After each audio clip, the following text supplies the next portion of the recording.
Good afternoon, good morning, good evening, wherever you are, and welcome to NerdTube. And today is Star Trek Day because May the 5th be long and prosper. Considering we had May the 4th yesterday and we have got a double bill of Star Trek today, I thought we might as well celebrate some Star Trekness. Today was the final episode of Picard Season 2, Episode 10, Farewell, as well as the first episode of Strange New Worlds, Episode 1, Season 1, also known as Strange New Worlds. I had to make sure that the first episode was called that because I thought there was a bit of a typo initially. So it's been a very interesting period for Star Trek. When it comes to this particular show, I am not necessarily too happy with what we got with Picard Season 2 overall, but I do feel that this final episode, to a degree, I wouldn't necessarily say saved the show, but I was pretty satisfied with this final episode.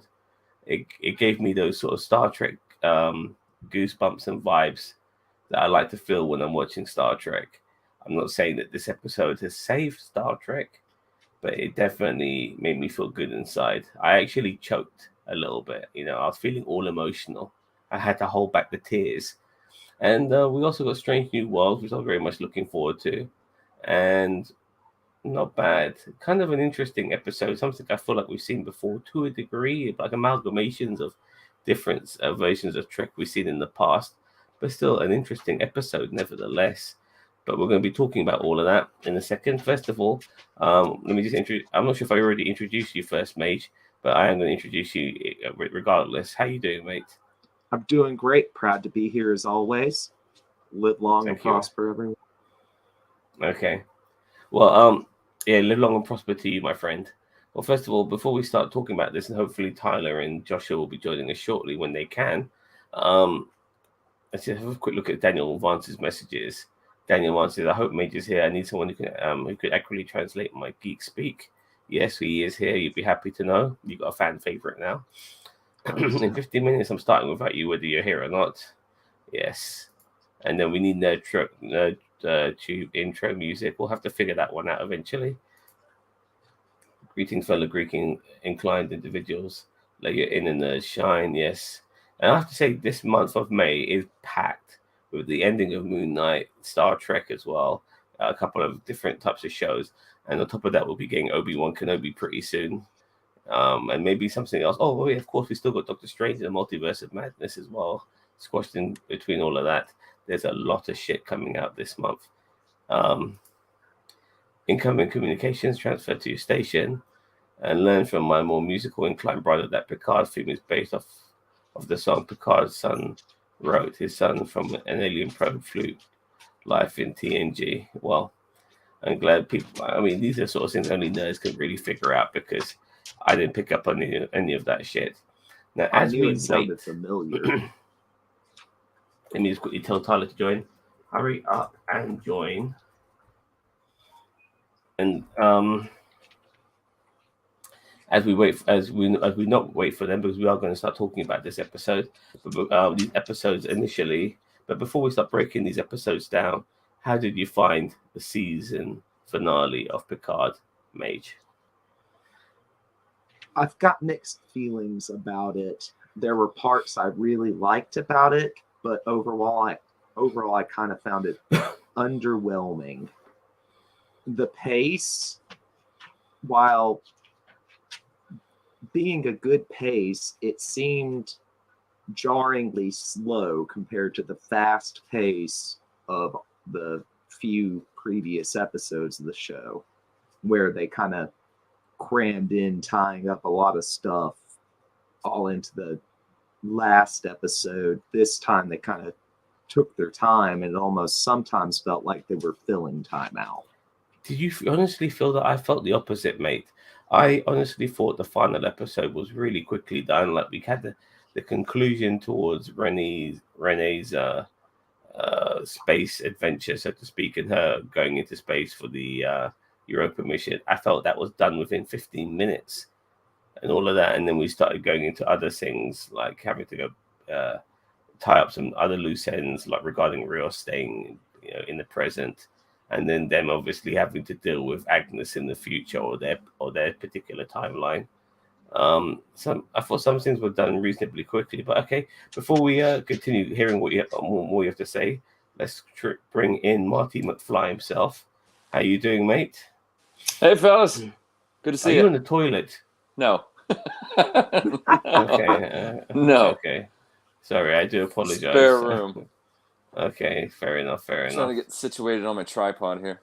There we go. Is Joshua joining us? I don't know. I told him about it. I mean, he said he wasn't sure if he could anyway, because he might be doing stuff with his family. But I mean, if you want to, oh shit. Let's try that again. Came off the tripod. No problem. Daniel Vance gives Picard episode 10. When you say Picard, all right. Oh, sorry, yeah, episode 10, 5 out of 10, and he gives the series a 6 out of 10. All right, fair enough. Cheers, Tyler. So we're just Tyler, we're just hearing out what Mage has to say regarding Picard. So just anything more you want to say, Mage? That was my initial impression. I've got, thoughts about all the scenes, as we go through them, as you break them down like we usually do. But overall, it was underwhelming, and maybe the pacing just felt off because it had been so breakneck the past few episodes. But it seemed a little sluggish at points. Okay, fair enough. Before we break down this episode, because I'm going to break it down, Tyler, what did you think of Picard's season finale? I agree with Mage in that there were parts that it did seem to drag, where I'm like, I kind of felt myself clock watching, going, "Wow, this scene is kind of long. How much time have we got left in the episode? Are they going to be able to, unpack everything and wrap it all up? Because this scene seems unnecessarily long. So the pacing seemed to fluctuate to me, but in the end, I feel like it delivered. I felt it quite satisfying. So, what I told to me, I'm going to tell you, like, didn't you feel like the whole Rene Picard situation kind of got wrapped up very quickly though? Because I thought that was going to be the entire episode, with them basically having to stop Sung from sabotaging Renee's flight, but really that was done within maybe the first quarter to the first third of the episode, don't you think? It was, I want to say it was more than halfway in. It was, half, was it not? No, they did wrap that up very quickly. It's weird. They did a lot of stuff in this one episode, but the scenes felt like they dragged. Yeah. Okay, well, Joshua is going to be joining us. So we'll see him very shortly. They telegraphed so much, and it seemed to write lacklusterly in all that wasn't. Okay. Yeah. I mean, well, I can kind of get what you tried to say there. I have to admit, like, I was expecting this final episode to be really shit. And I know you guys have got a different view on it. And usually when I watch television shows, I feel like the final episode does. Hello there, Josh. Hey, how's it going? Fine, thanks. How about yourself? Pretty good. Thanks for having me. You're welcome. So I was just saying about regarding this final episode, for me, when it comes to a lot of different television shows I watch, the season finale can usually be a letdown. The whole season could be pretty good, but the final episode could be a bit of a letdown. I actually enjoyed this final episode of Picard. For me, it was personally, I thought it was better than maybe because I have been shitting on this show the entire time, that I was expecting the final episode to be a pile of shit as well, but it wasn't, in my opinion. It had some moments that gave me goosebumps, had some moments that had me having to choking on my own tears.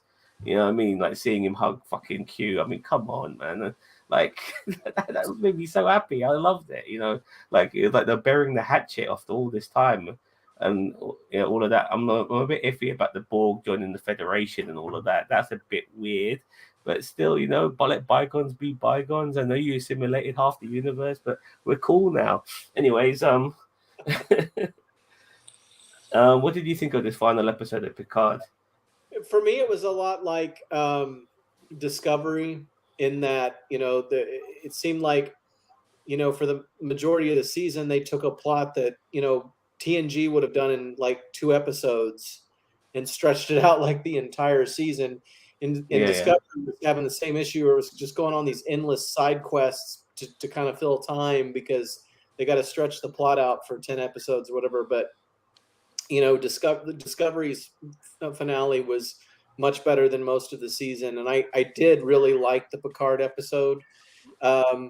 I thought that the thing with Wesley Crusher was a bit of a stretch, but I was happy that they gave him that he was at least there, because we were thinking for the longest time that he wasn't going to be part of this at all, and he's just doing the ready room, and I'm like, why are they kicking Will Wheaton in the nuts, man? Like they're just putting him on this stupid ready room show, and he's being a shill for them for 3 years, and they're not even going to let him be on the show. So I was glad to see him get some screen time and him get some character growth, and find out what happened to Wesley. And I think connecting the Traveler to Gary 7, it's a bit of a stretch, but I'll allow it. It felt like when I saw him do had his cameo with Corey, I kind of felt like is Star Trek trying to be a bit like the MCU now, with different shows. I mean, obviously, they've been that's being a bit of a disservice because they had a connected universe before the MCU was a thing. You know what I mean? All the shows are connected into the same universe, even the Kelvin shit to a degree. So, but it does feel very Marvelish at this particular moment. But it is good to a degree that we've got like a group of shows all around the same sort of timeline at the moment, which is nice instead of having different timeline shows. It feels like TNG, DS9, and Voyager again. It feels like we're getting that sort of vibe again. But yeah. Okay, so I'm going to... One other comment that I had was that I think I've always thought it was funny that the Traveler route is the way that Wesley went, because Will Wheaton has always commented that he hates that storyline. And I don't know if he hates that storyline, but he's always described the Traveler as being kind of a creepy stalker type, so he always was weirded out by at least the character of the Traveler.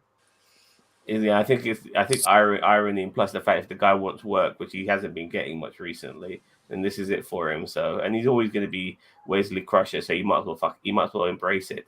Daniel Vance has said Talon sneaks into Renee wearing a jumpsuit with the last name Orlando. Virginia Woolf wrote a book about the same name. In it, Orlando lives for centuries and transitions between multiple lives. Okay, it's a nice bit of a bit of information there from good old Daniel Vance. So I've basically watched the shows twice, and that's a fucking mean feat because I had to watch both of these fucking shows twice. So in Picard, we see Talon tell Picard that she's going to sacrifice herself for Renee, which was interesting because when we got that stupid sort of what's the word? Not limerick. Damn, I can't even think of the word right now. Proverb. Riddle from Agnes regarding one Picard has to live, one Picard has to die. The fact is that one of them had to pretend to be Picard. Sorry, one Renee Picard had to live, one Renee Picard has to die. We realized that one of them had to pretend to be Picard. And I have to admit, I did love Brent Spinner as well in this episode, even though he was very brief. Him being a terrible human being was fantastic to watch. He was on full asshole mode in this episode, and I fucking loved it. He had fun with that. Yeah, he did. Yeah, and like the way he's speaking to that chairwoman, Mm-hmm. it was fantastic. Like, I want to see Renee Picard, And when he goes, well, they're in quarantine. Well, I've given you all this goddamn money. I want to see fucking Renee Picard. And then when she mentions how that they were happy that they managed to pull this through and they're worried it wasn't going to happen regarding the Europa mission, he goes, what a terrible attitude you have. You know what? I don't want you to come with me to see Renee Picard. I'm going to go see her by myself. I loved it. What a fucking arsehole. It did almost feel like a change of personality to a degree, because like, where was this song initially? But he just seemed like a guy who's always struggling. Like, he didn't seem like be such an arsehole, but fair enough. I think instead of like, I mean, like, did she really have to sacrifice herself? I mean, couldn't they just hidden around the corner and when Soong walked up, come out and kicked him in the nuts or something? But I mean, it's weird. Like, we have spoken regarding the timeline in this particular season and how a lot of things don't make sense, and the temporal prime directive be damned. You would have thought that, considering Picard has said, that nothing is written in stone. They could change their destinies. It doesn't have to be exactly like how Agnes said. They could have done things differently, but no, that wasn't the case. And plus, in a way, Talon basically told Picard, "Look, I want to do this," but yeah, still, they could have found a way of getting around it. Regarding the first, and I'll start with all of you guys initially. I'll start with you first, Mage. Because you've been very patient and quiet there. Regarding the initial first act of this episode, the to stop the sabotage of the Europa space shuttle mission, the drones, Adam Sung, the death of Talon, and I wonder what they did with her body, by the way, because you can't just leave a fucking Romulan lying around on Earth, can you? I mean, they could have teleported her back to it, but still, vaporized. Yeah, but no, exactly. But still, what did you think of that first act, Mage? I feel like there are, like, they either make logical leaps that seem weird, like very big stretches, or just things seem kind of unrealistic. I think the best part of this sequence, well, first of all, is Brent Spiner. He is great as a villain. And secondly, is Talon's speech to Picard, while seeming shoehorned in, it's a good speech with, with some wisdom to it. But there's so much in this whole sequence that just feels like it was just put there either because the writers need it to make things work out, or because this is what Picard needs to hear.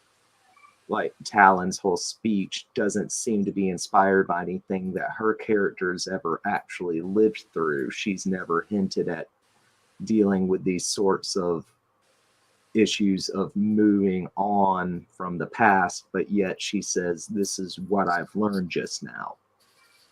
How Picard even guesses accurately that she instantly assumed Girardi's prophecy meant that she had to sacrifice herself seemed a little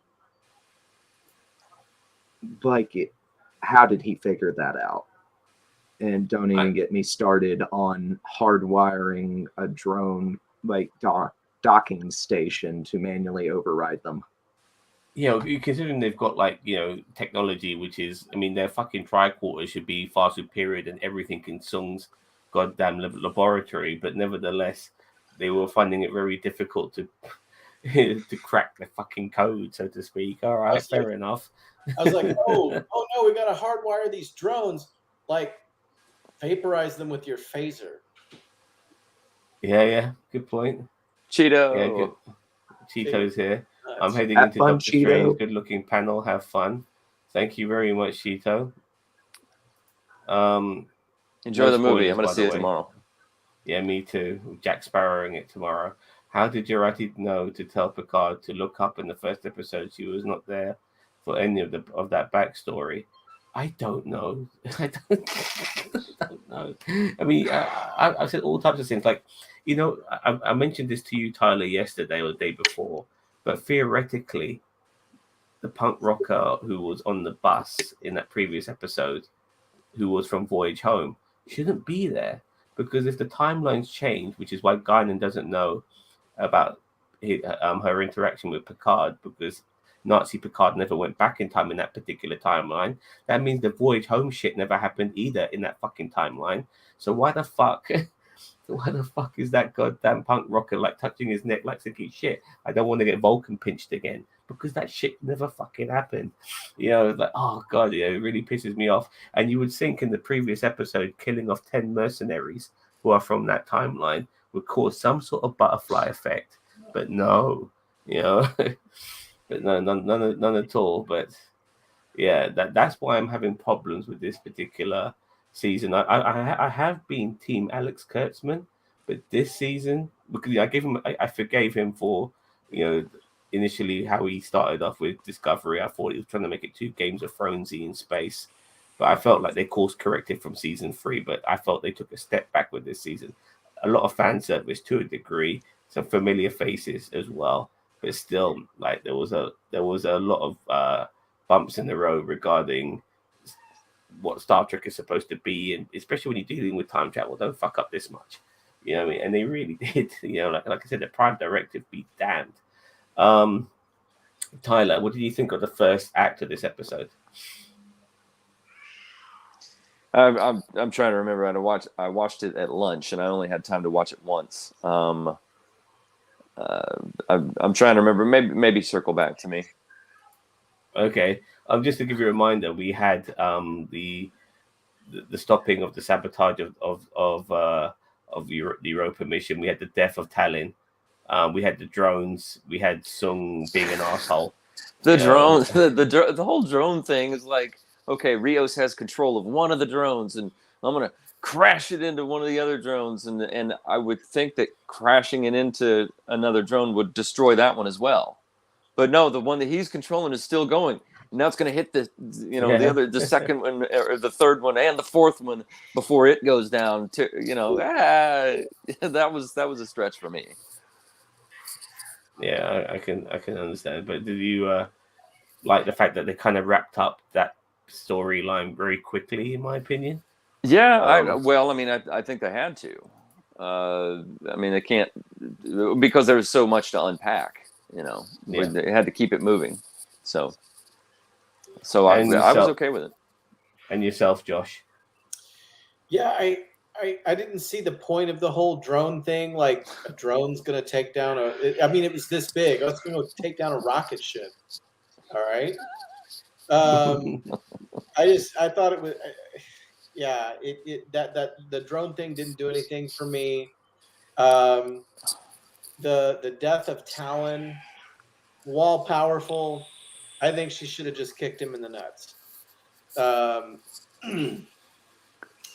do like the pace at which they resolved that issue and moved on to more important things. I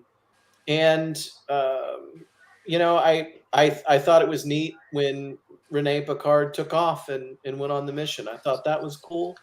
So yeah, I was glad to see Wesley Crusher.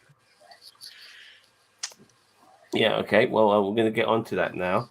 After that particular act is over, we see a very upset Sung back in his office, and he's having a couple of drinks as he does, and then all his files start to get deleted. This. Yeah, the deleting of his files, and there's his daughter just standing in the middle of a library with a fucking visor on, you know, doing all of this shit like Minority Report, and she starts deleting, you know, her dad's files. And then when she leaves, she ends up bumping into Wesley.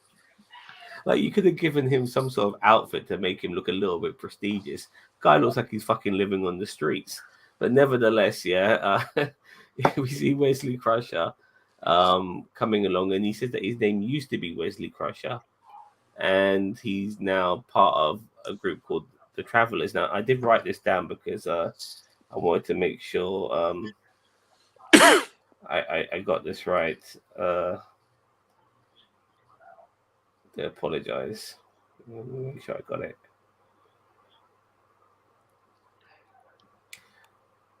Okay, so I can't. Well, here we go. So he says this: the universe is flawless, but it's always.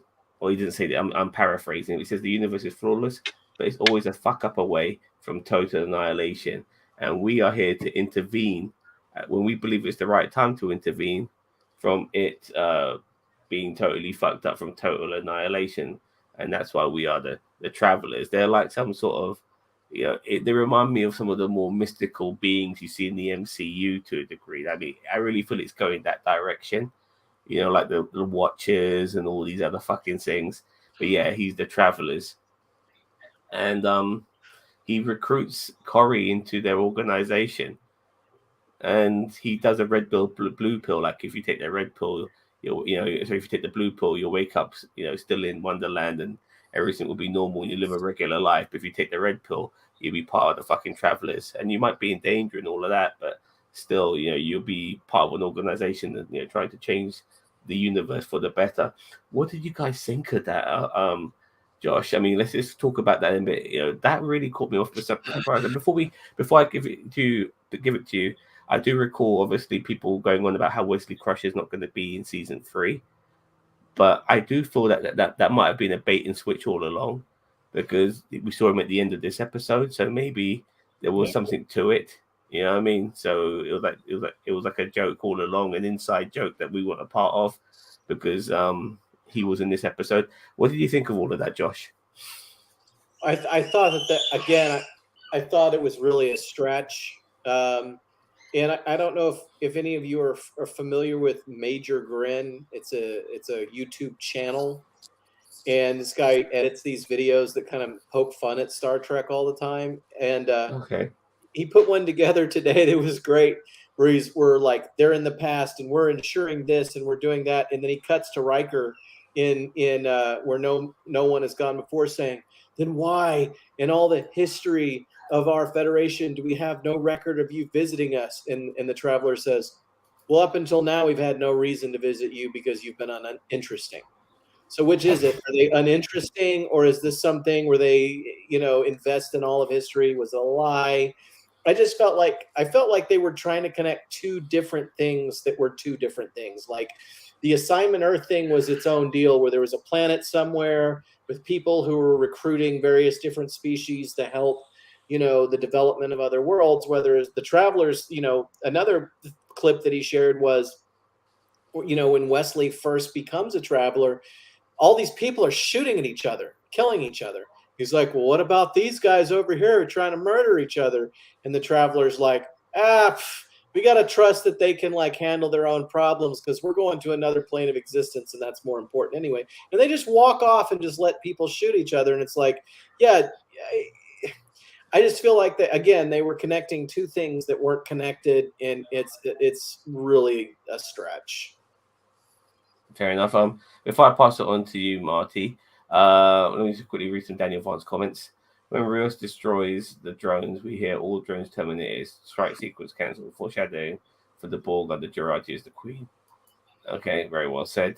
And Daniel Vaughn's also said at least they're finally addressing Wesley. He's been such a huge plot hole for so long. Our whole reservations that I see where they'll take the storyline. Yeah, fair enough. What do you think of the whole Wesley Crusher Traveler bollocks, Marty? I was okay with it. I mean, it did feel a little, out of left field and a little forced, I don't know if I'm using the word in the right context, contrived. It just, it was certainly fan service. Oh, look, here's Wesley, as a traveler, this is what he's doing. Oh, yeah, this is what we've been wanting to see. I don't know if there might be fans that wanted to see that. I mean, I could take it or leave it, but I was okay with the scene. I was like, yeah, that's okay. That's cool. I'm all right. I'm down. Cool. Mage? The first time I watched the episode, this scene really excited me. Will Wheaton did a fantastic job the whole scene. I really find him to be a good actor. But the second, but the initial, oh man, it's Wesley Crusher, faded into, well, they've been, he acted hurt that he wasn't announced for the season 3. That's basically the TNG reunion. So was this a whole bait and switch, or is he not going to be in season 3 and this was the best thing they could pull out to try to save this finale episode?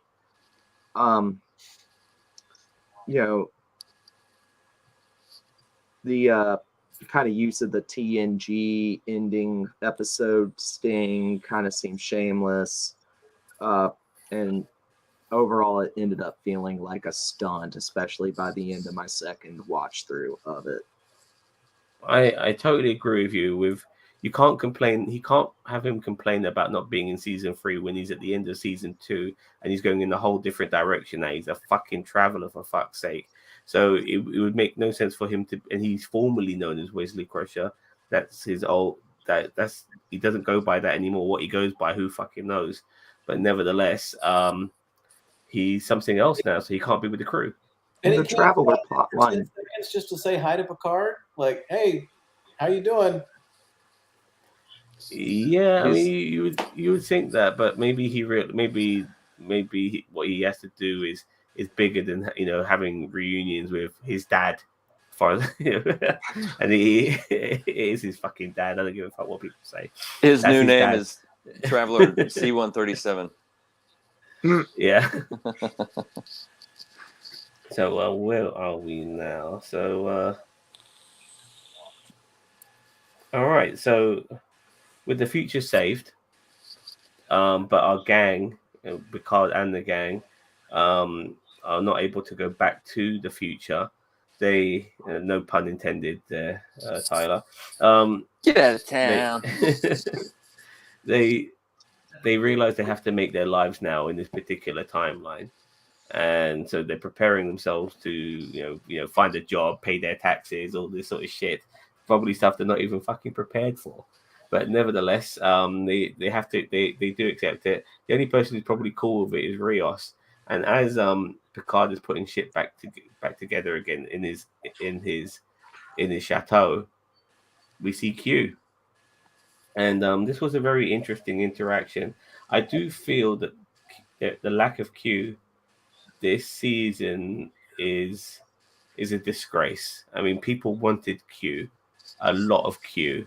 He became like the dungeon master in that television show from back in the day, where he's like giving riddles and he's not being coherent, and we wonder what the fuck's going on, and we only get little snippets and cameos when we want big fat doses of him. And at times it felt like he was sabotaging like a lot of the stuff that was going on in this season. So it does feel a bit weird that how everything's all hunky dory now at the end when he was telling Sung to kill Renee. He was telling Renee not to go into space. Like, what the fuck? What? He was being very cryptic when he was talking to Guinan. What the hell is going on? Still, he tells Picard that you're my favorite. I'm doing this for you. I want you to bury your past, even though he's in his 80s now, or as far as this show's concerned, he's probably in his hundreds. Even though we've been doing this for over 30 years, I want you not to start thinking about the past anymore. This whole thing with your mum is over, and now I want you to start looking forward. And he did this whole time travel shenanigans where people were almost killed, and they had to deal with all types of bollocks and stuff he's been dealing with his whole life as a Starfleet officer. Shenanigans. This was the present. Q gave him more fucking shenanigans in his retirement, but fair enough. He did it because Q loves him. You're my favorite, and that was their resolution. He did it for him. Before Q dies, so to speak, and then he meets the whole gang in the field. Raffi's obviously a bit pissed off with him. She wants to kill him, even though Q could fucking kill her just by fucking sniffing.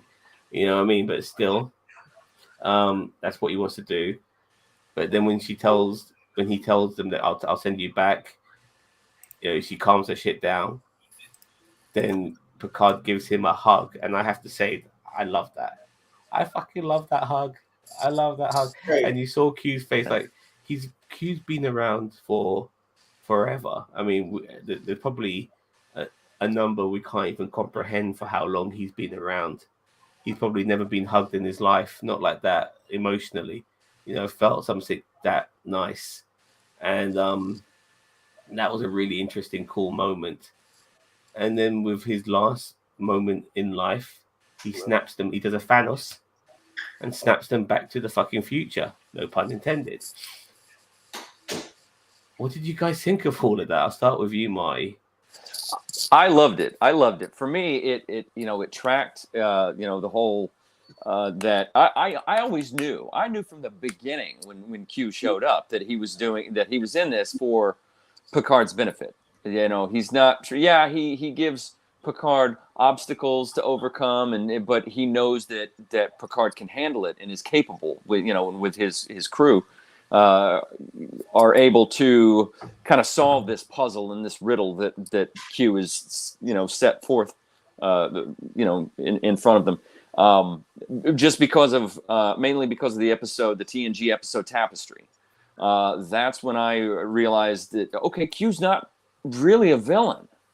Like, he did this whole thing, giving Picard the chance to go back and change things where he wouldn't have gotten into the bar fight and stabbed through the heart, but that changed who he was as a person. It changed the way he made decisions, throughout the rest of his life.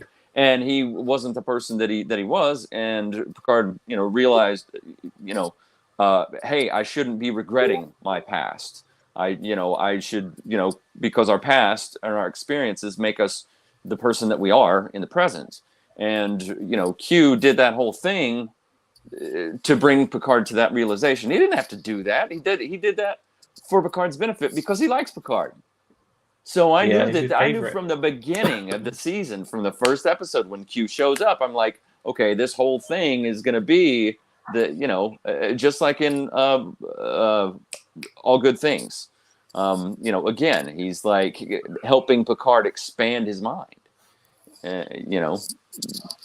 He's not trying to if Q wanted to destroy humanity or destroy Picard or what, he just snap his fingers. But but at the same time, I think he's doing this for Picard, but he has to throw 7 and 9 in there, get rid of all the implants and then bring it back again. Like, that's a fucking bitch, isn't it? What I mean? Kills off Elnor just to bring him back to life again. Obviously puts Raffi through some crazy emotional shit. Turns Agnes into a goddamn Borg. You know what I mean? It's a bit unfair for some of the other people. Like the sort of shit they had to go through. And personally, I wasn't a big fan of 7 getting her implants back.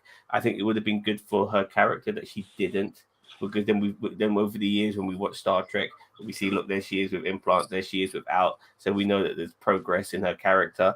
I wish she never got them back personally, but fair enough.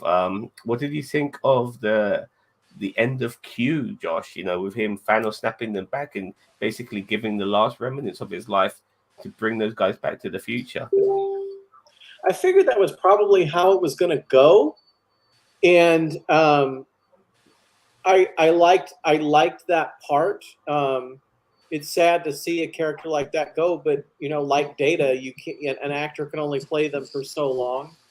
I wish that there had been more given to Q this season, because on the one hand, there's this frustration that it's a plot that should have been 2 episodes, but at the same time, they're like shoving a lot of other things in there, like this Q thing, and giving Q a proper send-off. We barely saw him, so it's like, I wish that there had been something that was more centered around him to send him off, more centered around their relationship. I get it, but I just would like to have seen him more. I think the concept of a god-like being, finally facing mortality, that's an amazing thing to explore. You've got this guy that's been alive forever. He doesn't even, he's always existed, or he's billions of years old or whatever. He thought he would never die, and now he's going to die. that's quite a topic to explore, and it was just sort of glossed over. So that was the only frustration that I had with it. But I did think that the final moments that Q had with both with Picard, both talking about why he did what he did, and then the sacrifice that he made, those were pretty great. Cool. Before I pass it on to you, mate, going to go to the comments. Welcome, Nikki Cunningham, to the show. Trying to tie logic to this Star Trek show is an impossible battle to win. I do agree, but I will say this, and this was something I'm quoting from Cousin Cheeto. He says that even though some of the Trek we've been getting is not necessarily great, maybe not everyone's necessarily happy with every element of it, I'm just glad we're getting Star Trek. You know what I mean? Even though it might not always be hitting home runs like it used to do, I'm just so fucking glad we're getting Star Trek. And that, I'm satisfied with that to a degree. They gave hints all along about how Q's story would unfold with the sun, the depictions slowly bending out with one last explosion. I had no idea. Actually, yeah, they kind of did that. And regarding him and Picard, like, he did give Picard a bloody nose in the second episode. So, Q going through the permutations of Rio stayed behind and saying, "Interesting, really piqued my curiosity." You pick up on that? Fair enough. Wish Elnor had stayed as a photonic and stayed with Jurati all those years. All right, I guess. I'm glad he came back alive. I like Elnor. The actor could play the Crow, in my opinion. He looks a lot like Brandon Lee. Okay, so we're now back to the future, and we are back where episode 1 is, and we have a countdown to self-destruct. So we have that French song, and all that sort of shit, and Rios is nowhere to be seen, and I forgot. Rios decides to stay behind. Before we go there, Rios decides to stay behind with the Hot Doctor. And I'm really sorry, mate. I forgot to add you in. I do apologize. I'm going to pass it to you next. I'm really sorry. Rios decides to stand behind with the Hot Doctor. Once again, Temple directors be damned. But what did you think of the death of Q and then returning back to the future, Mage? I really liked Q and Picard in the sunroom. I felt it was a good scene. Delancey acted the hell out of that scene. Just the look on his face when JL hugs him, man, I was right there with you. I choked up a little bit. But I also have questions about why the challenge had to be so huge and so grave for Picard to learn the lesson that he mostly learned while he was inside of himself when he got hit by Soong and got Picard and ran over. I feel like most of his growth came during that incident, and the rest of the whole game Q had them playing didn't serve much of the purpose of helping Jean-Luc move on and stop blaming himself and learn to let himself be loved. I get that's what he was trying to do, but I don't see what most of the events of the plot had to do with teaching Jean-Luc that lesson. People died. Lots of people fucking died. For Picard to have one last hurrah. Nikki Cunningham says, well, at least we have the Orville to look forward to, because this ain't it. Tangled mess writing, constant messaging. This show tells you, not shows you. I do feel that Star Trek has always been about messaging. I think when some people think that the show's gone woke, I think to myself, Star Trek has been woke before woke became a fucking phrase. I mean, it's always been like that. With progressive, without a doubt. Regarding initially with the original series, and you look at that, that crew. You have a Scotsman, you have an alien as a first officer, you have a black woman on comms, you have a Japanese American and a Russian on as the pilots. It's a very diverse group of people. Michael Staffmore, welcome to the show, mate. Sincerely glad for those folks that enjoyed this show. But for me, it's hand down the single worst season of any Star Trek ever made. It's an unmitigated disaster. Well, as I said earlier, even though some scenes are not always a hit, I'm just happy that we are to a degree getting Star Trek. Sometimes and people might think that nothing is better than something, even though this has not been the best. Seeing Patrick Stewart and John Delancey and Brent Spiner back on our screens in the Star Trek world, I'm very fucking happy, even if I didn't like this show personally too much myself. So I'm with you, and I'm not with you on that one, my friend. Okay, so now we're back to the future, and we're on the Stargazer. The countdown happens, and in this particular instant, Picard realizes that the ship shouldn't be destroyed, so he stops the self-destruct. One of the ensigns wonders where the fuck Rios is, but Picard says, "Look, don't worry about that shit. Keep your eye on the prize." And and this for me, it would be more of a surprise if it wasn't Agnes, but the Borg Queen being Agnes was not a surprise at all. I kind of read that a little bit. I was thinking that to a degree once we saw Agnes fighting our crew in the previous episodes, and you saw all the tentacles coming out of her. It reminded me of the tentacles that came out of that Borg Queen in episode 1. So I was seeing the correlations there, but she was telling them that, look, this anomaly, is going to basically just not only, this thing is worse than the fucking was it the DMC? What's it called from Discovery? DMA. The DMA is worse than that. This thing's going to destroy a whole fucking sector. I mean, they don't know what the DMA is, but nevertheless, the point is that this thing in space, this sort of wormhole, this orangey wormhole in space, has come up and it's going to destroy this whole fucking sector. And I'll need to join you and Starfleet in order to stop this. And so, with Picard obviously knowing more than everyone else does because of all the shenanigans he's been through, he agrees to this. And they create some super shield, and they stop the fucking, this fucking orange thing shoots its load, all over the shield. And unfortunately for the rest of the universe, the shield is like, it's like a giant fucking condom in space. It's just stopping this load from fucking spreading its fucking source everywhere around everyone, and the Borg and Starfleet save the universe, and everyone's the whole universe is none the wiser. And then this anomaly turns into a trans-warp transistor.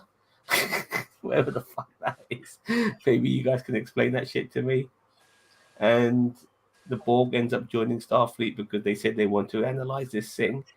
And yeah, it's all fucking happy families. Josh, what did you think of that shit? Well, like you, I pretty much figured it was going to be Jurati as the Borg Queen. It's weird that then she wasn't there because she was there. I guess whatever. The all the ships creating a shield to stop whatever was happening. If it's a galactic level event that's going to destroy the whole galaxy, 20 ships, that's not going to do anything. You know what I mean? You're not going to have enough power to stop something from blowing up the whole galaxy. So that was a bit of a stretch. If it was this is going to erupt and blow up this planet or something, okay, I might believe that. I just didn't think that a small fleet could use their shields to stop something that was going to blow up the whole galaxy. I definitely feel like we're going to revisit whatever happened there, the creation of some new transwarp conduit that somebody wants to come out of that. So we're definitely going to see that again. But the odd part is Alison Pill has said she's not in season 3. So if the Borg Queen isn't guarding it, who are we going to deal with on point with that? So she'll just have a mask over her face and we don't have to see her. Yeah, so it's maybe that's what happens. Picard gives Seven command of the Stargazer, conceivably to right the wrong that she was never admitted into Starfleet when Voyager returned to the Delta Quadrant. whether that, it's kind of the same deal as like Kirk being promoted to captain right out of the academy in 2009 Star Trek. Again, bit of a stretch. She hasn't proven that she's capable of doing that job. I do believe she deserved to be in Starfleet when Voyager returned from the Delta Quadrant, because she'd served on Voyager for 3 or 4 years at that point, knew the routine.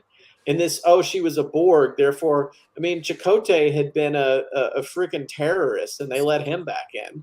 Fucking Picard's been a Borg. Echep's been a Borg. Yeah, Echep was a Borg. They let him in, but Chakotay had actually broken the law. He had broken the law by joining the Maquis and attacking the Cardassians. So he was literally a criminal, and they let him back in. We know from Prodigy. So that was a little strange, but okay, stuff happens. They let Seven be the captain, whatever. It was all just a little contrived. Okay, whatever. I guess that's the pattern with this show. We kind of just let it go. They're going to do what they're going to do.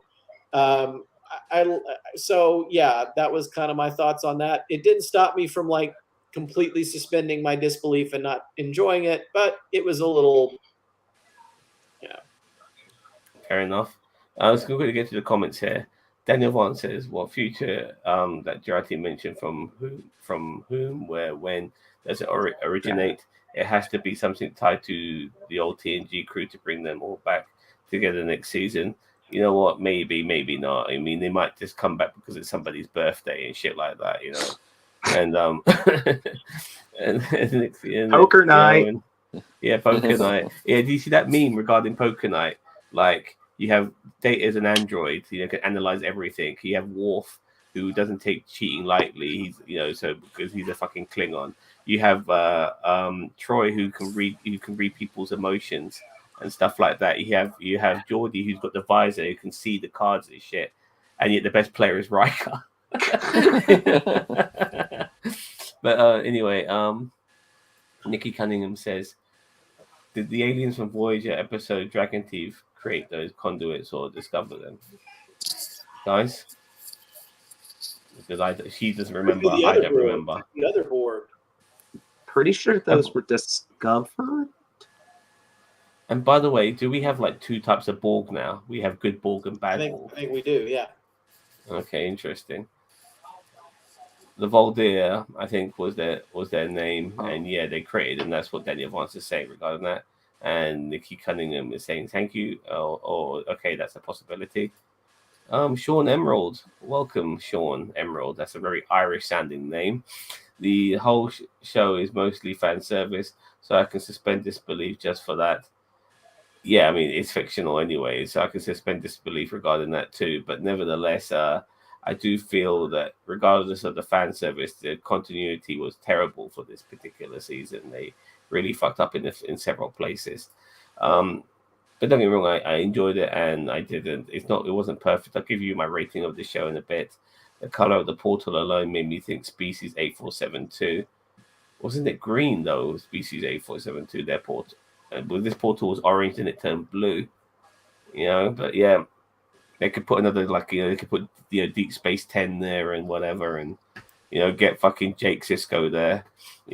Take over from Daddy and meet all these creatures that come through it and whatever. All right, and then obviously I am going to pass it to you two regarding that, but considering we are near the end of this episode, I just want to also add on that now we have this anomaly in the Borg, going to be part of the Federation to study it, and then we go back to 10 forward, or as I like to call it, 9 backwards.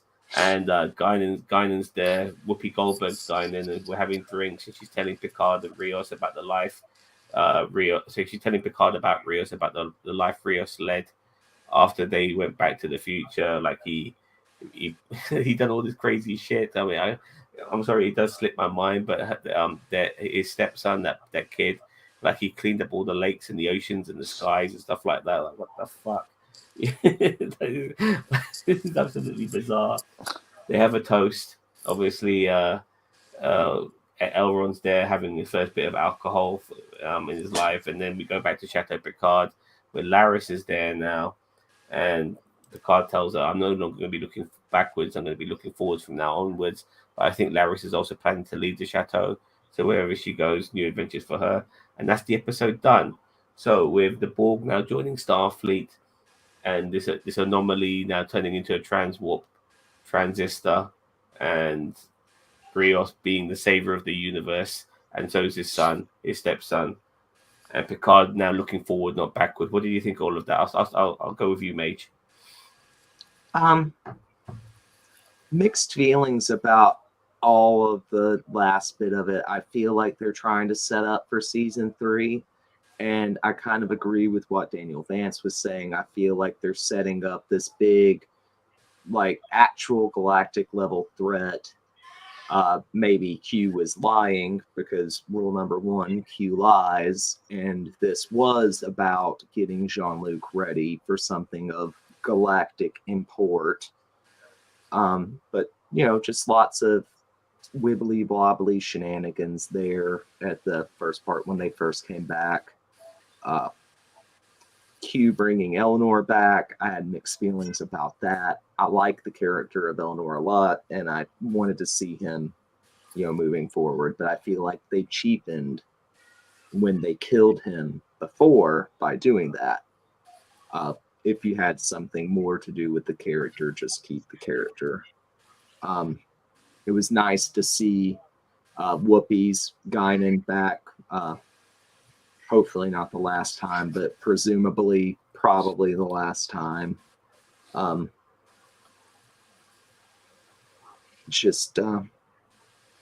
no, will Jean-Luc and Laris work out? We don't know. I feel like Feels a bit wrong. They left a little bit. But no, feel like they opened a lot of stuff up for next season. Are they going to do a thing with, Wesley and the Travelers recruiting Corey? Is that going to tie into all of this? I feel like they left a lot open. Fair enough. I just want to say, look, I don't want to come across as ageist. I have nothing wrong with 80-year-olds getting it on. I just personally just don't want to see it. I don't want to see fucking, Picard going all Hugh Hefner on Laris. You know what I mean? I just can't. I just don't want to see it. But well, whatever. I think that's why they held back. They held back, and like I thought they were gonna kiss and like start making out and shit, and they didn't. It just, God. the camera just backs out on them holding hands, and it's like, okay, that's enough. It was tasteful. Yeah. Just keep in mind that in real life, his wife is like. Half his age. Sir Patrick's wife is like it's the same difference in age. She's like maybe 45 or something like that. Yeah. So he's married to a singer, Sunny Ozell, and she did have a cameo in one of the episodes. Yeah, I saw that episode.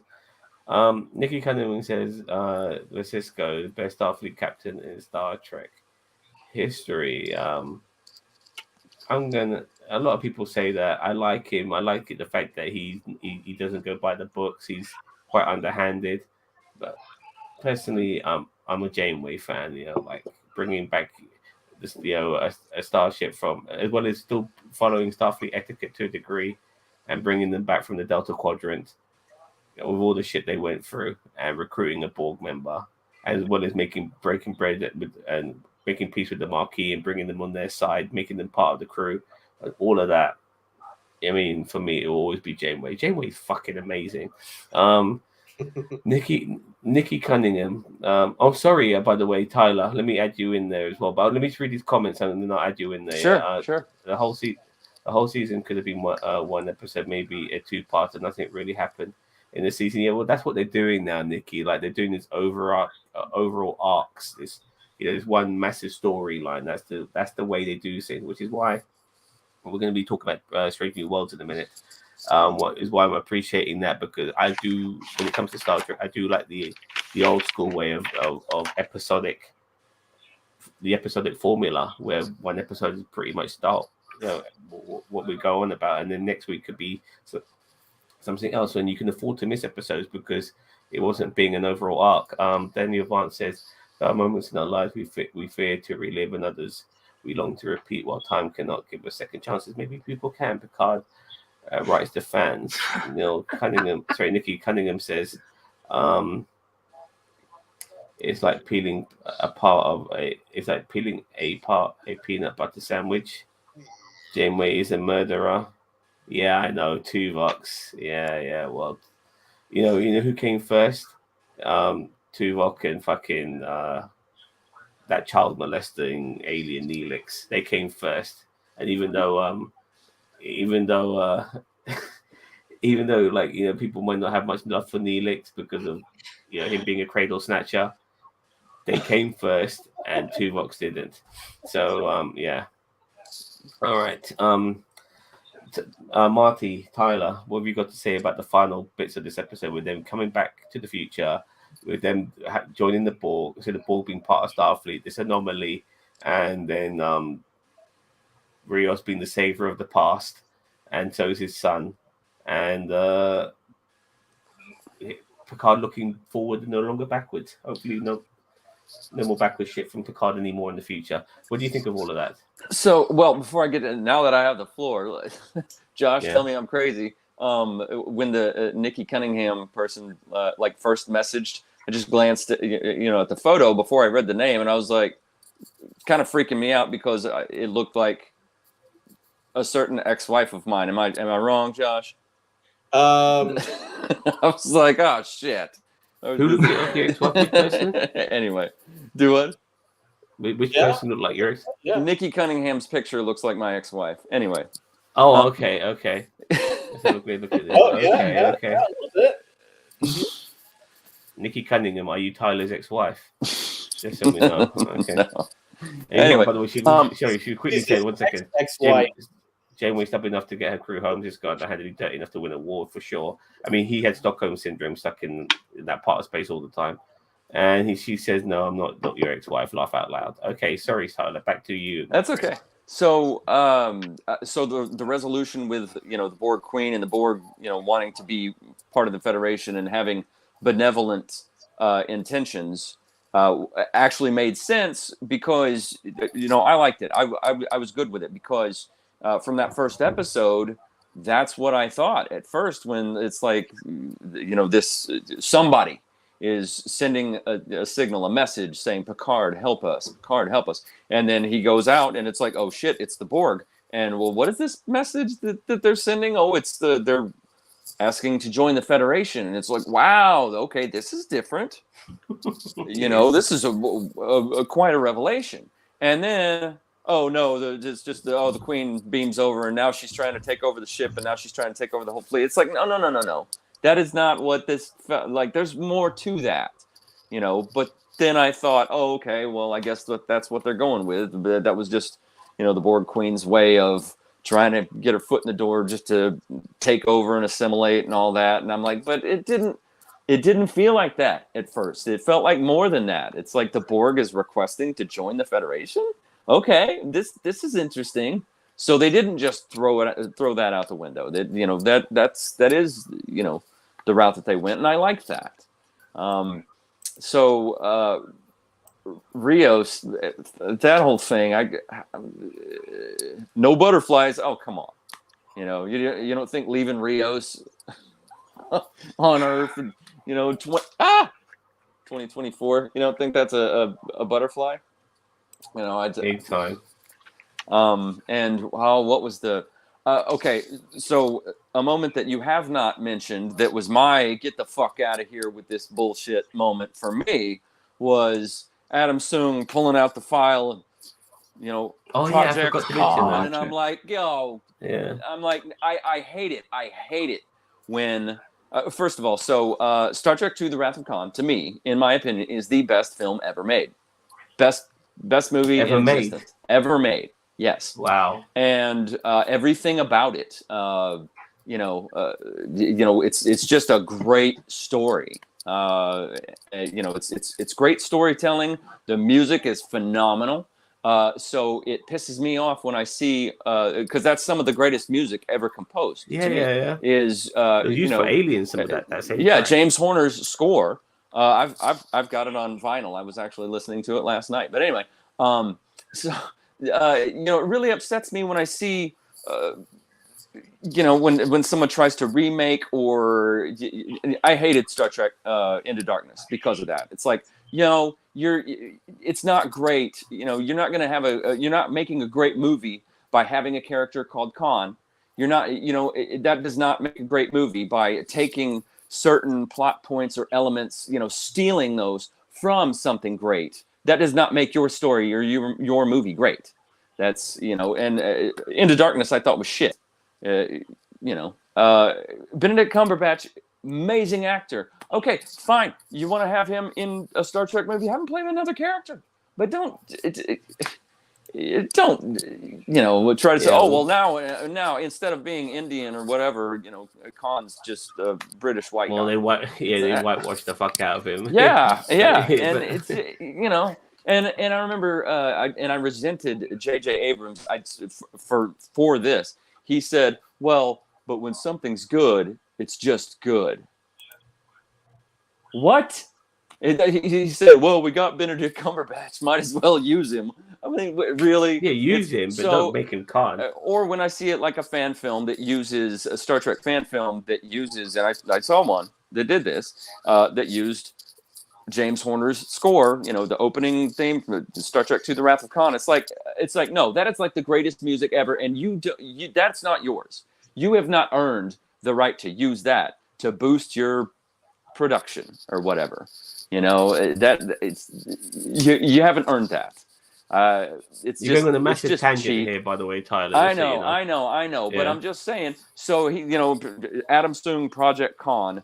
It's like, get the fuck you, fuck off. Because, well, first of all, wasn't if I'm not mistaken, I think it's established in Space Seed that the Botany Bay was sent into space in 1996. Yeah.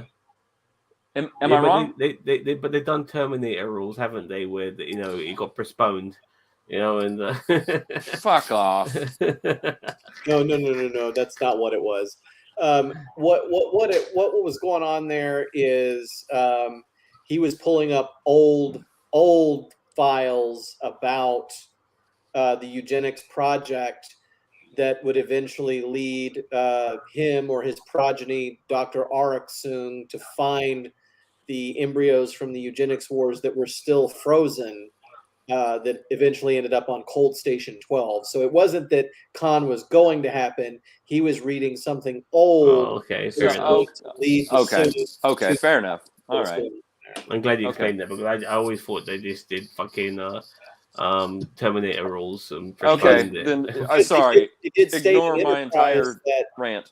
That the augments that Arik Soong took from Cold Station 12 were from the same batch of embryos that Khan was created from. Okay. I thought it was like, okay, Adam Soong is going to create Khan now. I'm like, no. Okay. Never mind. Well, Nikki Cunningham thinks that your ex-wife is a dashing, charming lady, and she also says regarding you thinking Star Trek II the best ever film ever made. I mean, I have to agree. There's an argument for being the best Star Trek film ever made, guaranteed, and one of the best sci-fi films ever made. Definitely in there. You guys want some irony here? You want some irony here? Because I'm this big Star Trek fan filmmaker. Star Trek is life guy. Tyler, whichever side of the screen is and he's Marty McFly. His favorite film of all time is Star Trek. What do you think? What I think the greatest movie ever made was Back to the Future Part 2. Back to the Future 1. Back to the Future. Yeah. I think it's a masterpiece. Yeah. Oh, I think the first one's amazing. By the way, I think the first film is amazing. But once again, neither of those films are the best film of all time. I mean, I really have to I can't on the whim. I can't say it right now. I have to think about it. But I've seen so many fucking movies, and a lot of them have left an impression on me. But as far as she's concerned, Godfather or Lord of the Rings, Fellowship of Lord of the Rings is, those films are pretty good. I mean, I think the Lord of the Rings trilogy is, when it comes to trilogy, was one of the greatest trilogy, arguably the greatest trilogy of all time. Backdoor Sluts 9, I like saying that as well, by the way. That's a joke I like using. all the time too. So that was basically Picard season 2.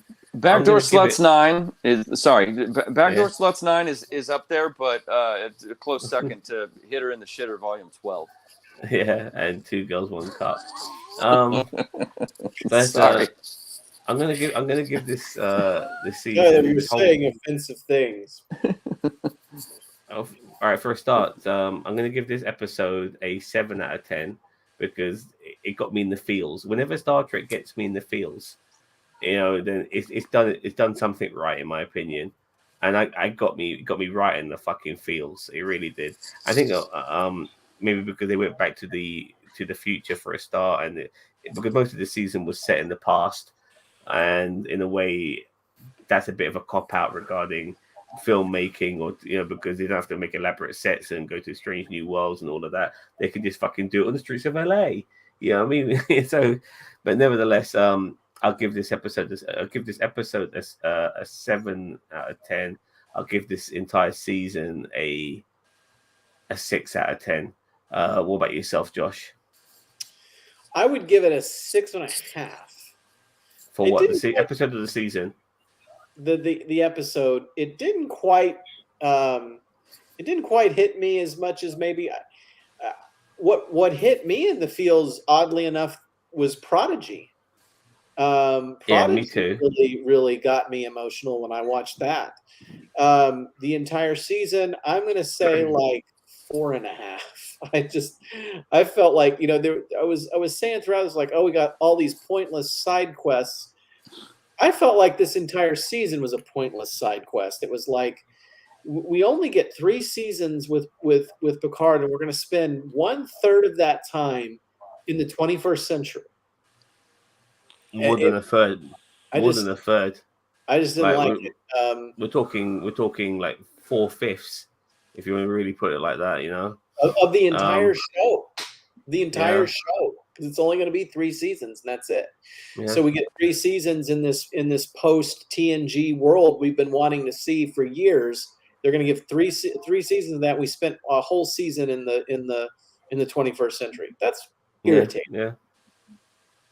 Mage, what did you give this episode and this season?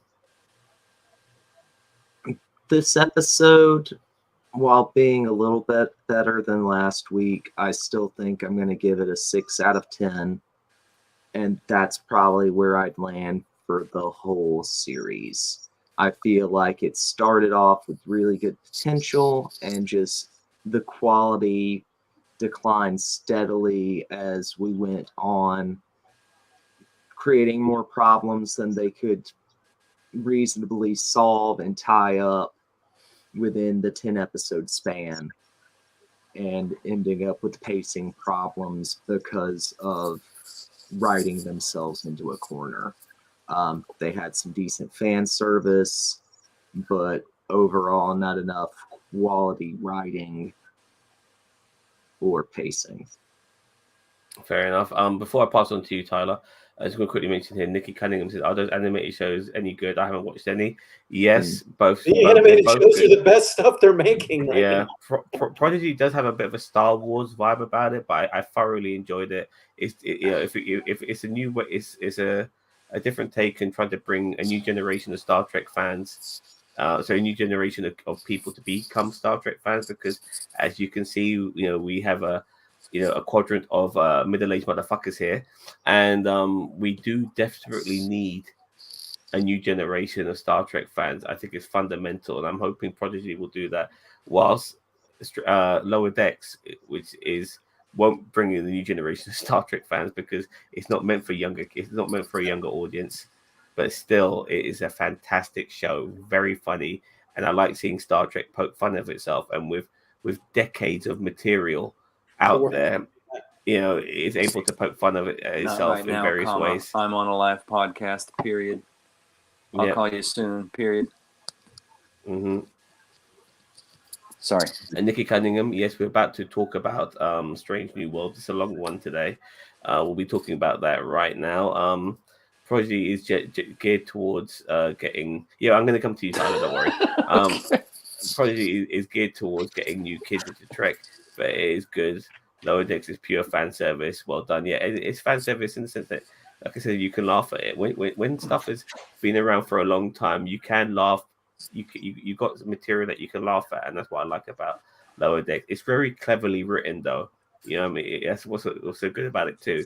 It's not just stupid jokes. It's really well done. If you like Orville and Star a Star Trek fan, you'll enjoy Lower Decks. Yeah, for sure. And if you liked Galaxy Quest 2, you'll enjoy Lower Decks. So, your rating for the episode and the season, Tyler. So real quick before I get to that, I don't care for Prodigy myself. It's Star Wars Rebels. It's just Star Wars Rebels to me. It's like it doesn't. I don't think Prodigy is Star Trek. Have you seen all of the episodes? Yes, and I know. Yeah, Okay. It's a kids show. I get that, but all of your characters don't have to be children to appeal to children. I mean, I was a child. I was 7 years old when TNG came on, and I loved the shit out of it. I would have felt insulted if they made a Star Trek show where you have a starship that's run by children. I would have been like, that's stupid. Why, a bunch of kids can't run a starship. You know, that's what I would have said at the time. That's what I say now. Anyway. Is Jake and Polk a kid? Anyway, I don't know. Anyway, Okay, I'll get off enough. that whole thing, but that's my take. Okay. I mean, it's entertaining, but it's kind of a throwaway for me. I mean, you can watch it and be entertained, which I did, and I was. But I like it, Nikki. I like it a lot. Okay. All right. Star Trek Picard season 2, the finale and the season. I'm gonna give both the same rating. I'm gonna give them both an 8. And the logic there in my rating is that, to me, if shows that I loved, like Farscape, Babylon 5, TNG, those are all 10s to me. Andromeda, those are all 9.5 to 10. So I can say Picard season 2 8 because it kept me engaged. It kept me, every Thursday I couldn't wait to see what was going to happen next. And at the end of every episode, I couldn't wait for next Thursday. The past 2 months, it's just been, is it Thursday yet? Hey, it's Thursday. So I've been really engaged with it. Even the side quests and all that, I didn't mind. I felt, it still felt very thrilling. Even when we're on a side quest or doing this other stuff, because I know it's like, well, oh shit, Rios is in jail. How are they going to get him out? Oh no, Guinan and Picard's in jail. Picard How are they going to get him out? have been arrested and being interrogated by FBI guy, as you call him, Agent Wells. But it kept me interested the whole time. The things that I didn't like about it were, the flashback sequences. Those were, The Picard dream is, sequences. Picard as a kid and all that memory, and it just felt very repetitive every time they would do it. And I get it. Mama, It's building. where are you, Mama? Yeah, it's Mama. okay. So it's building to this big, profound thing, but still, throughout the series or the season, it felt like those scenes really bogged down the pacing of certain episodes, and I'm like, why are we wasting time on this? It seems very, it's like you're eating up, 10 minutes of. We've only got 45 minutes here. Let's get back to the fun shit. So. But yeah, I'm gonna go 8. Fair enough. Colin Barrett says the first 2 episodes and the final episode Picard were good. The rest had a bit too much filler. And unfortunately, when you're doing an overarching story, which is 10 episodes, you're guaranteed to get a bit of filler, like those fucking dream sequences. Okay, so that is Picard. So now let's go on to what probably a lot of us have been looking forward to. Strange New Worlds, and I have to say I've been very much anticipating this show, not because I want to see stuff about Captain Puck. I just want to go back to episodic Star Trek formula like we got with TNG, not necessarily with DS9 in the latter episodes, but definitely with Voyager as well, and the original series as well, and to a degree. And even to a degree, Enterprise a little bit as well.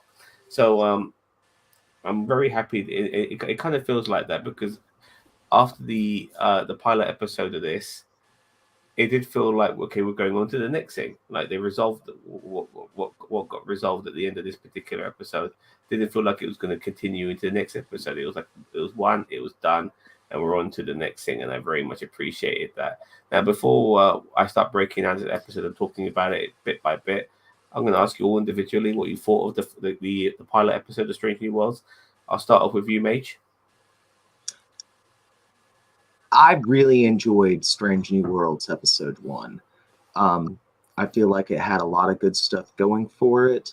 I really didn't have a lot of notes or complaints, really. I was able to enjoy the episode. I really like Pike, and I really look forward to seeing he and Spock deepen that bond that they have going that seems to be like a core part of this show. And that was one of the things that saved Discovery Season 2 for me, was their relationship. Yeah, fair enough. Tyler? I loved it. I liked getting to see Spock with T'Pring. I thought it was well paced. There was enough suspense and action, and a little bit of character development. Enough to. It was a good blend. It was a good overall mix of everything, and there wasn't too much character development or anything like that to slow down the episode. It just kept it moving, and I liked it. Fair enough. So did Colin Barrett. I really enjoyed Strange New Worlds. One too small nitpick, but overall I really liked it. And Daniel once said, Pike cooking eggs in Montana is a nod to Star Trek Generations, and Kirk cooking eggs in the Nexus the day he decided to return to Starfleet. Everything is amazing. Like, you haven't seen somebody cooking. Oh yeah, it's a nod to that. You know what I mean? Like, can someone not cook and not have to be in? But fair enough. Loved the good message at the end. They distanced themselves from disco. Other than that, the political message. Other than the political messaging, I really liked it. Once again, you're gonna get that it's Star Trek, and it's all about this utopia of them no longer going down the war route and not having to pay for shit anymore because they don't work for money, they work to better themselves, all of that sort of stuff. Joshua, what did you think of the pilot episode of SNW? It was what it needed to be. Just a return to a fun adventure, a moral dilemma for the episode, a little bit of a morality play format there. The character growth that Pike needed to have in that first episode was tied to the story. So I really enjoyed it. I mean, my only comment would be, if it were me, I would have called Captain Pike back later. I'd have let it go to voicemail, which is what I do to Tyler if I'm in that situation. Call Captain Pike later. He's talking when Spock was about to get laid. Oh, that Beyonce, man. Yeah. I would have let it go to voicemail. Yeah. And Vulcan women are hot as well, by the way. And I get Josh's voicemail a lot. Fair enough. Okay. Me so here, single guy. I answer the phone every time somebody calls me. So let's talk about this episode. So funny enough, Strange New Worlds episode 1, season 1, the title of the episode is called Strange New Worlds. And we see initially an alien race. This is a Federation ship. It's only got the one singular nacelle. And so we see first contact being made. And then we go to Redneck, Montana. And Pike is making some pancakes for a hot captain he just finished shagging the previous night. And then his phone starts ringing. His badge starts ringing. Not his badge. His what the hell's those things called again? Communicators. Yeah, communicators. It starts ringing, and he ignores it because he knows it's Starfleet calling him. They want him to do a job. He doesn't want to do a job. He's kind of running away from his future a little bit because we knew from Discovery when he was the captain in Discovery that he knew what his future was going to be. And now he doesn't want to face his future anymore. And in a way, like when his communicator's ringing, his future's like saying, you know what, I'm coming for you. You know what I mean? You're going to get back on the Enterprise, and eventually you're going to get fucked up, and you're going to be in that wheelchair, and you're going to be a cabbage. But we see him riding after he finishes talking to that lovely captain who was hot as hell, and he feeds her some pancakes, and those pancakes look amazing. He rides his horse in the snow, and then we meet the admiral. What's the name of the admiral again? It was Robert April. Yeah, what's his face had a real issue that he was being played by a black guy. Shock horror! Oh my god, he was played by a white guy in the animated series, and now a black guy is playing it. The skies are falling as we speak. You know what I mean? He did a great job. He did a great job, but it is amazing that these are the sort of things people nitpick on. You know what I mean? It really annoys me. Like, we've never actually seen that character on screen. Live action. The only time he's been portrayed was in an animated episode, which is the jury's out mostly on whether or not the animated show's canon. There are a lot of elements of the animated show that really contradict even the original series. So no, but does it not? It doesn't surprise you that the people there are certain people with certain political views that tend to have an issue over nothingness like that. I mean, it annoys me. But it was also stupid. You know, it was just like, okay, this is who the character is. Get over it. And get over it. You know, Captain April, or Robert April, the character of Robert April, is supposedly the first captain of the Enterprise when it was first constructed. So Kirk was the third captain, Pike was the second. Robert April was the first captain, and so that's kind of why they're getting upset about it. But it's like, no, it isn't worth throwing a fit over. The guy did a great job. So Arch is not considered to be the first captain. Well, not of the 1701, I believe is what. 1701 of that particular ship. Fair enough. The Constitution class. Okay, fair enough. Let's quickly get to the comments. Here we go. Nikki Cunningham says, "Loved it. Good message at the end. It just themselves from disc." Oh, sorry, I already read that. Colin Barrett says, "It's great that Robert April is now canon in live action Star Trek." Yes, it is. I like. By the way, I'm loving Rob. I love seeing a construction man here, liking Star Trek.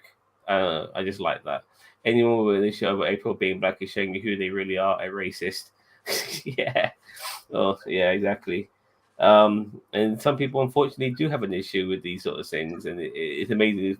It's a bit like just to go on a little tangent here. Like, some people have a real issue that, you know, Idris Elba might play James Bond. Personally, I think he's too old to play James Bond because he's in his 50s now.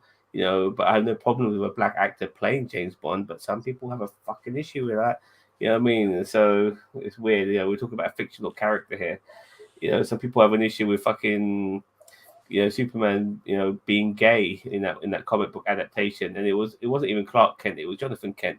But if it was Clark Kent, who gives a fuck? He's not real. You know what I mean? You know, even if he was black, who gives a fuck? You know, it wasn't Calvin Ellis, it would be Clark Kent as a black Superman. Who gives a fuck? He's not real. It's just different adaptations. You know, but some people have a real get the real asshole over these sort of things. So anyway, we see Spock on his date, and we see him. It's really, you know what? I found Spock on his date, and really fascinating. I love seeing Vulcans, you know, going for dinner, flirting to a degree in their style, and you can see that they're holding back their smiles. I love the way they were doing that. And then she proposes to him for marriage. I never knew Spock got married or was proposed or had a fiance or anything like that. And then they embrace and have a kiss, but they get cock blocked by the waiter. And just before he lays the pipe, his phone rings, and it's Pike telling him that number one's gone missing, and that he'll be and obviously Spock being duty bound, that he'll go there and tells his girlfriend or his fiance, "Don't worry, I'll be back. You won't be chasing me across the galaxy," and stuff like that. But I do feel that his duty to Starfleet will be a sort of side story we'll see in future episodes, which will, you know, ruin his relationship, in my opinion, because he'll be more committed to Starfleet than he would be to his potential wife. What did you guys think of the opening scenes? I'll start with you, Tyler. Zam, you said you didn't know that Spock ever had a fiance or whatever? I mean, you've seen TOS episode Amok Time. Yeah. But it's just hard to remember everything. Okay. Yeah, I mean, some things are more memorable than others, and I've seen every episode of every Star Trek show to date. Okay. I can't remember everything, man. You know what I mean? Fair enough. Yeah, I agree with you on the like Vulcan's version of flirting, and and just the way they speak to each other. And when Spock says, I can't remember what it was he said to her. They're on the bed and then they're making out and getting ready to do the deed, and then he gets up and he says something like, I'll be back, or even though he had to go away, he'd come back, and she says, I remain skeptical, or whereas an Earth woman would be like, bullshit, I remain skeptical. I like that, and all that interaction between Spock and T'Pring, and that was a fun scene. Fair enough. And what about? I'm sorry, just earlier on with Pike banging that captain and making pancakes and basically ignoring his responsibilities.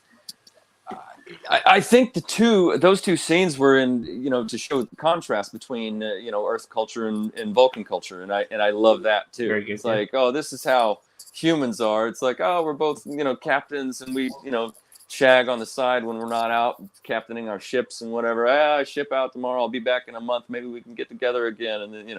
And then you see the two Vulcans, and they're like, she's like, oh, will you marry me? I was beginning to wonder if you would ever ask. I think that was the point, or or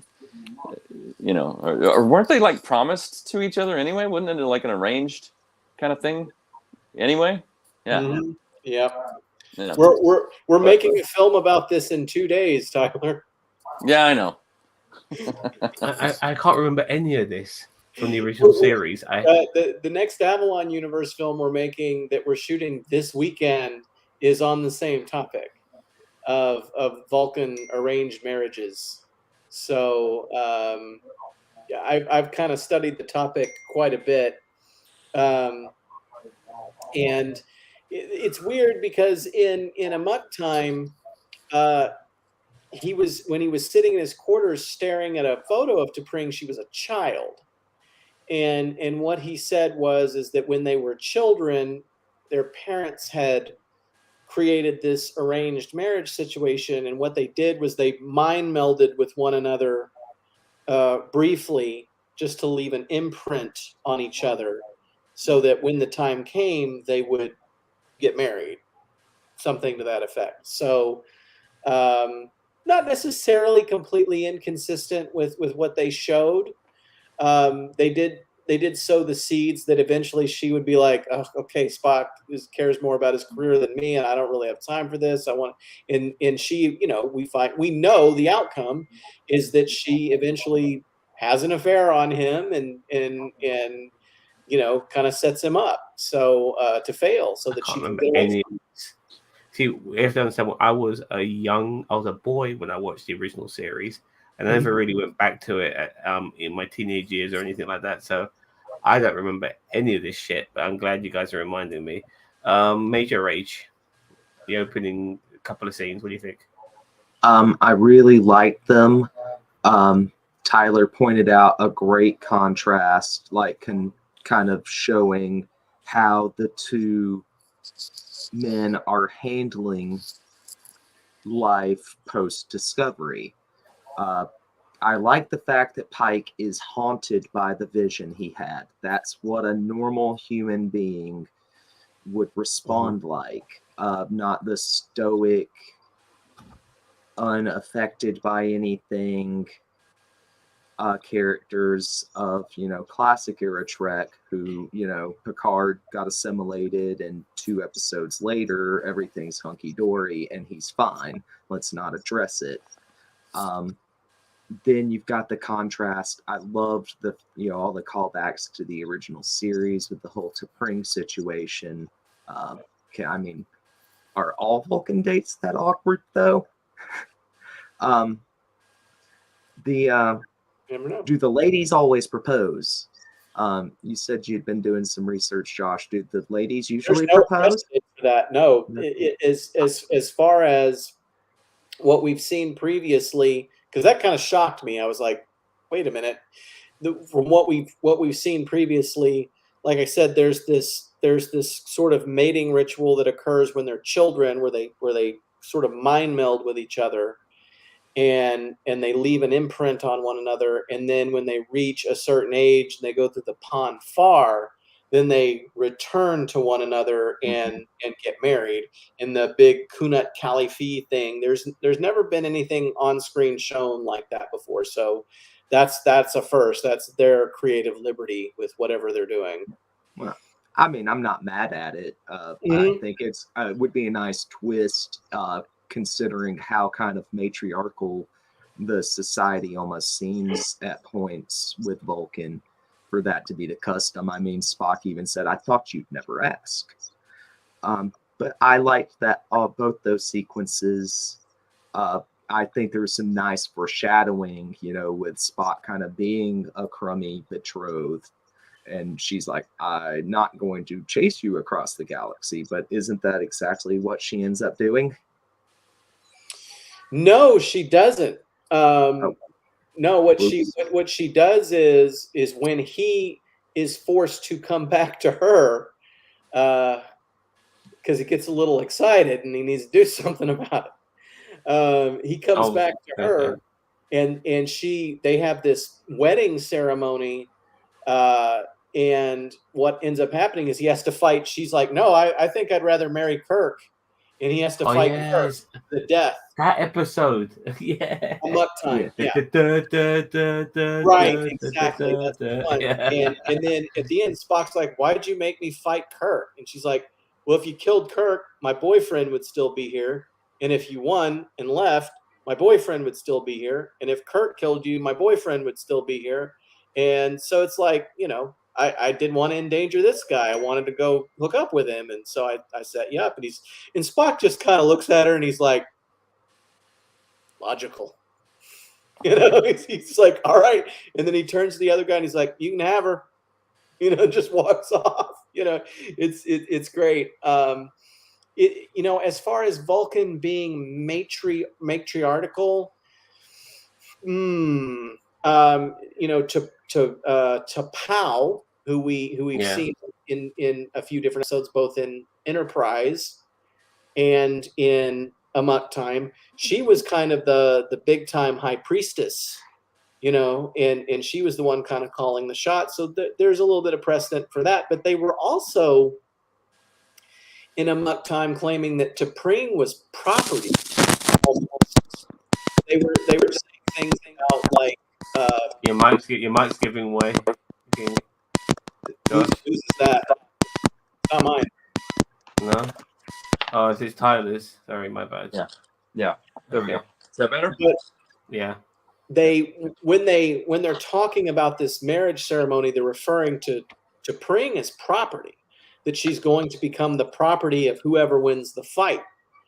And at the same time, they keep using terms like possession. You're fighting for this woman as a possession. So it's unclear really what their viewpoint on women is. They do act like a woman is property in a marriage situation, and that's what our film is about, is addressing that issue. Okay, that seems to be something that's maybe colored by the times.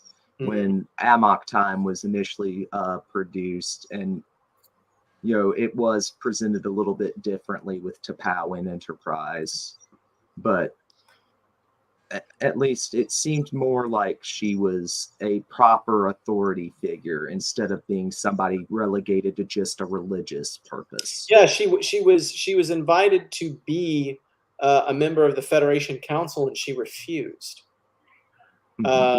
And now the other thing too that I kind of have a root on that is in Journey to Babel.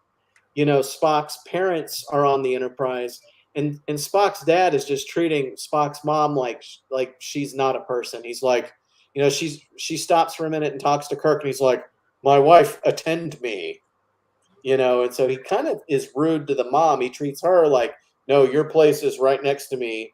you're to be seen and not heard. And so again, probably a product of the time, but you could, which is what we're doing, is kind of saying that there's an element of Vulcan culture in that.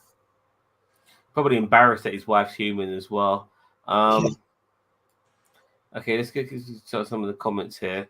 Where we go?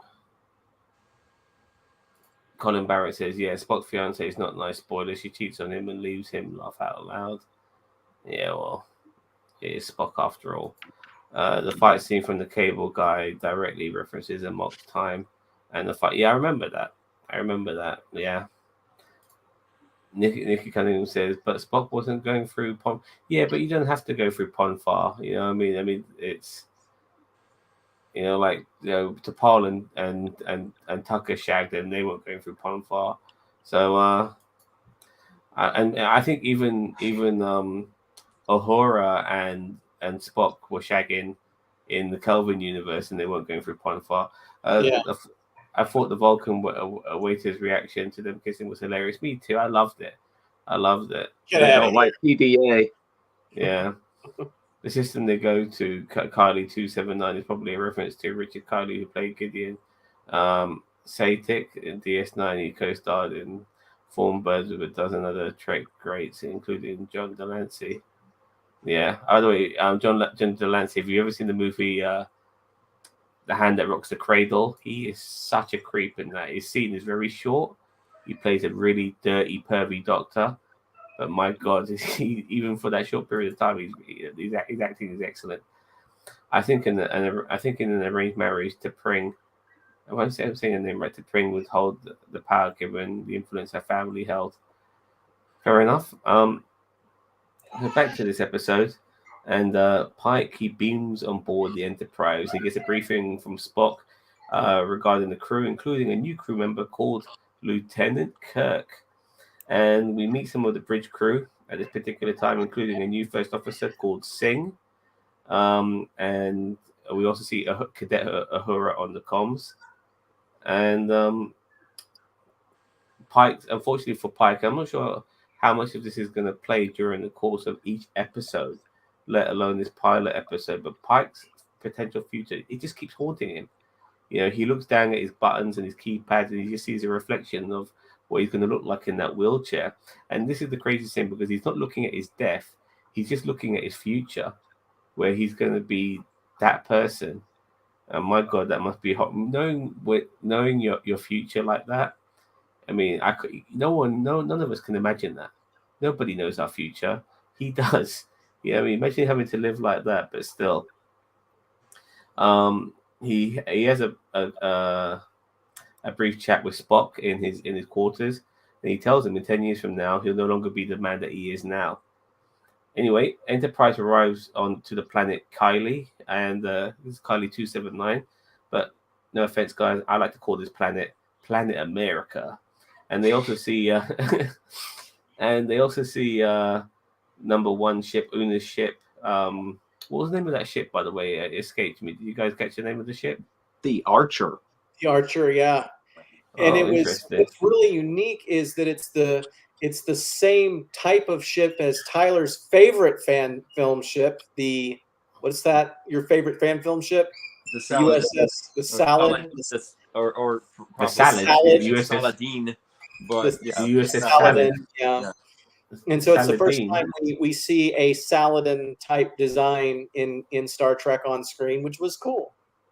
It looks like a fucking like a giant, weed pipe in space with that single nacelle, personally. But fair enough. Well, we used it in Cosmic Stream. Well, Josh used it in Cosmic Stream. Yeah. Yeah, I mean, it's pretty cool. It is a unique design. But yeah, so where am I? So yes, they arrive to and they see the ship, and the ship only has 3 crew members. How convenient! And all 3 crew members of the USS Archer happen to be captive on that particular planet, and that planet does notice the Enterprise, in its in orbit in space, and it does shoot a few plasma missiles at them. But luckily, the shields are up, so no damage was done. Where am I now? So the next plan is to infiltrate the planet. And in order to infiltrate the planet, they have to look like the people from that planet. So they go to sickbay, and where we see the doctor. What's the name of the doctor? Mabinga. Mabinga. Mabinga. So we see Dr. Mabinga and very, very beautiful Nurse Chapel. I mean, wow, gorgeous, absolutely fucking gorgeous. And they get treated by Nurse Chapel. She gives them a concoction to make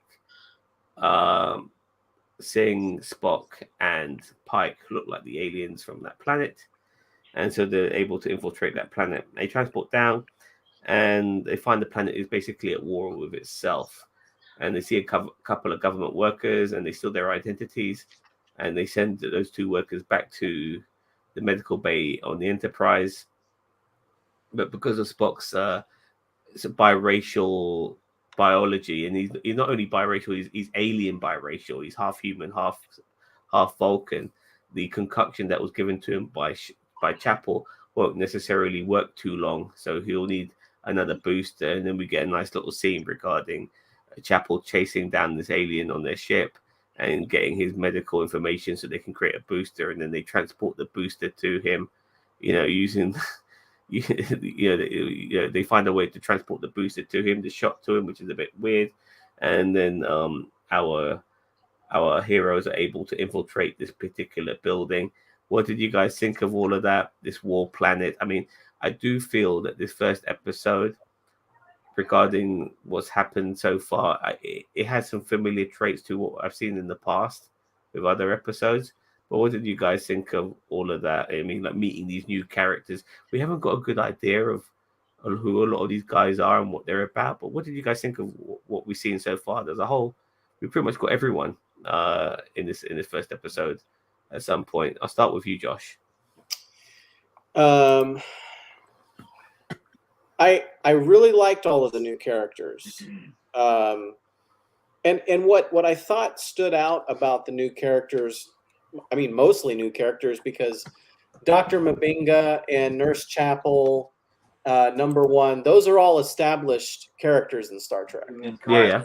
Right? Kyle? Yeah, so they've been in Star Trek before. So these are reimaginings or retcons. We've got Uhura, But what I liked is that every character had a unique personality. Like you could tell right off the bat kind of what her personality was like. And she had a personality unlike she did in TOS. Mabinga, you could tell what that he was I really liked him,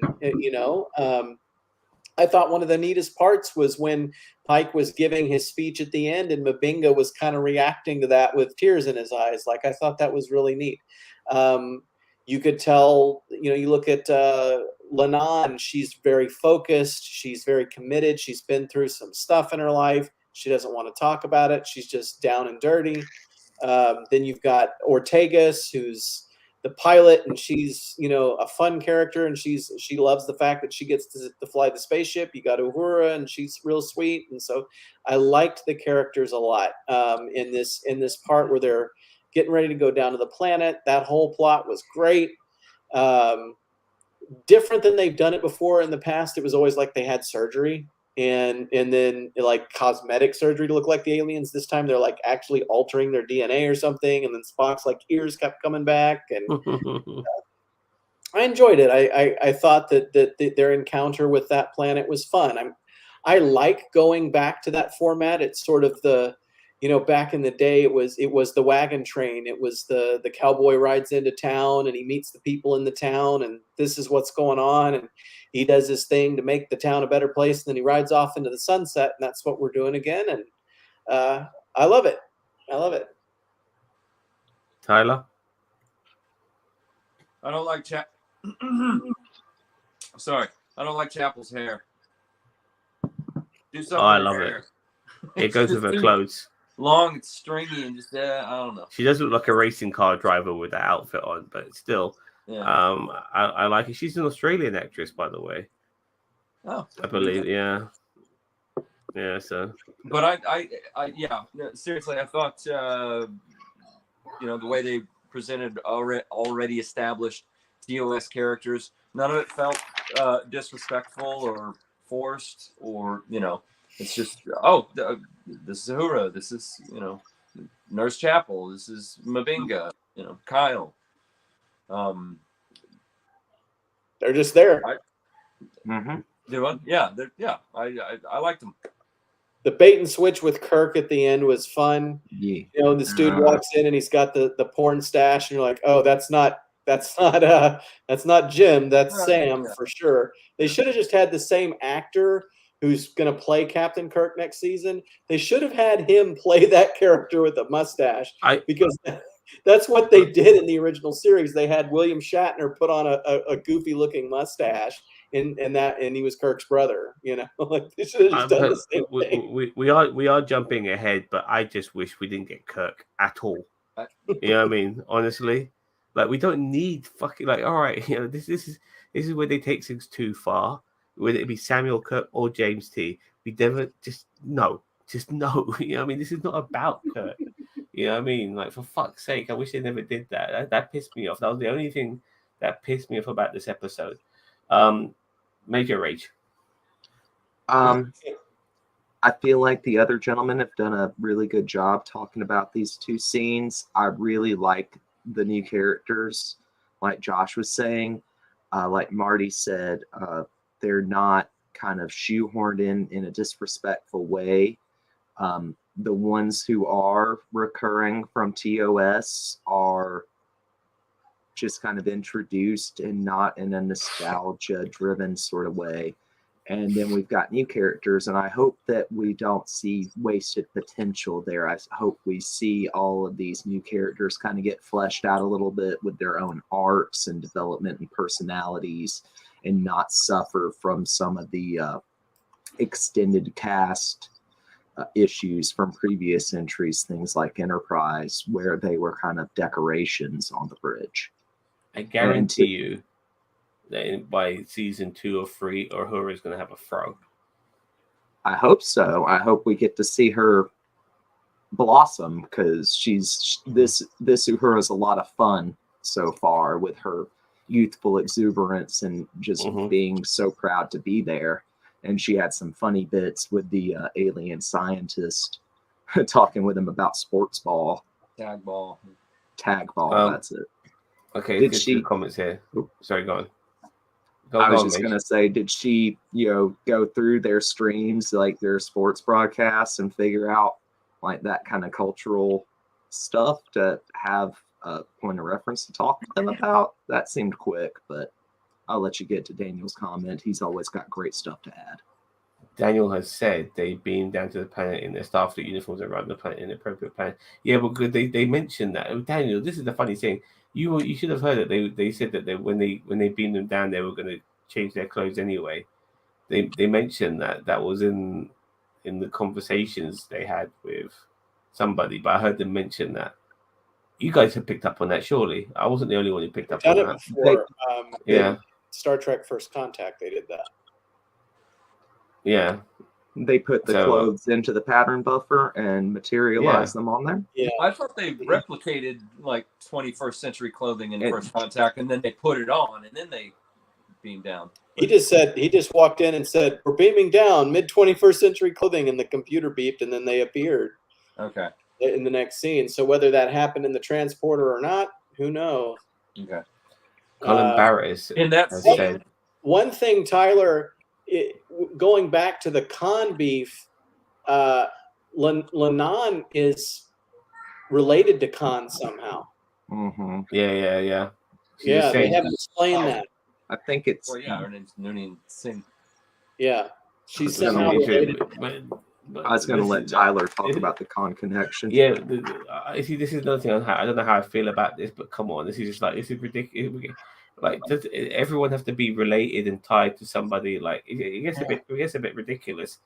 Yeah, but okay, fair enough. I mean, they have to end on their own, because they never like really knew about Khan until we saw him in that TOS episode. I mean, obviously they did research on them, but still, sometimes stuff like that really pisses me off, because it's just no need, and then you want to see the tie-ins eventually. Because why the hell would you put a Singh there if you're not going to have some sort of tie-in? And they've got to make it credible and not make it somehow not acknowledge what happens in TOS. Yes, that's one of my nitpicks. Yes, Archer is huge.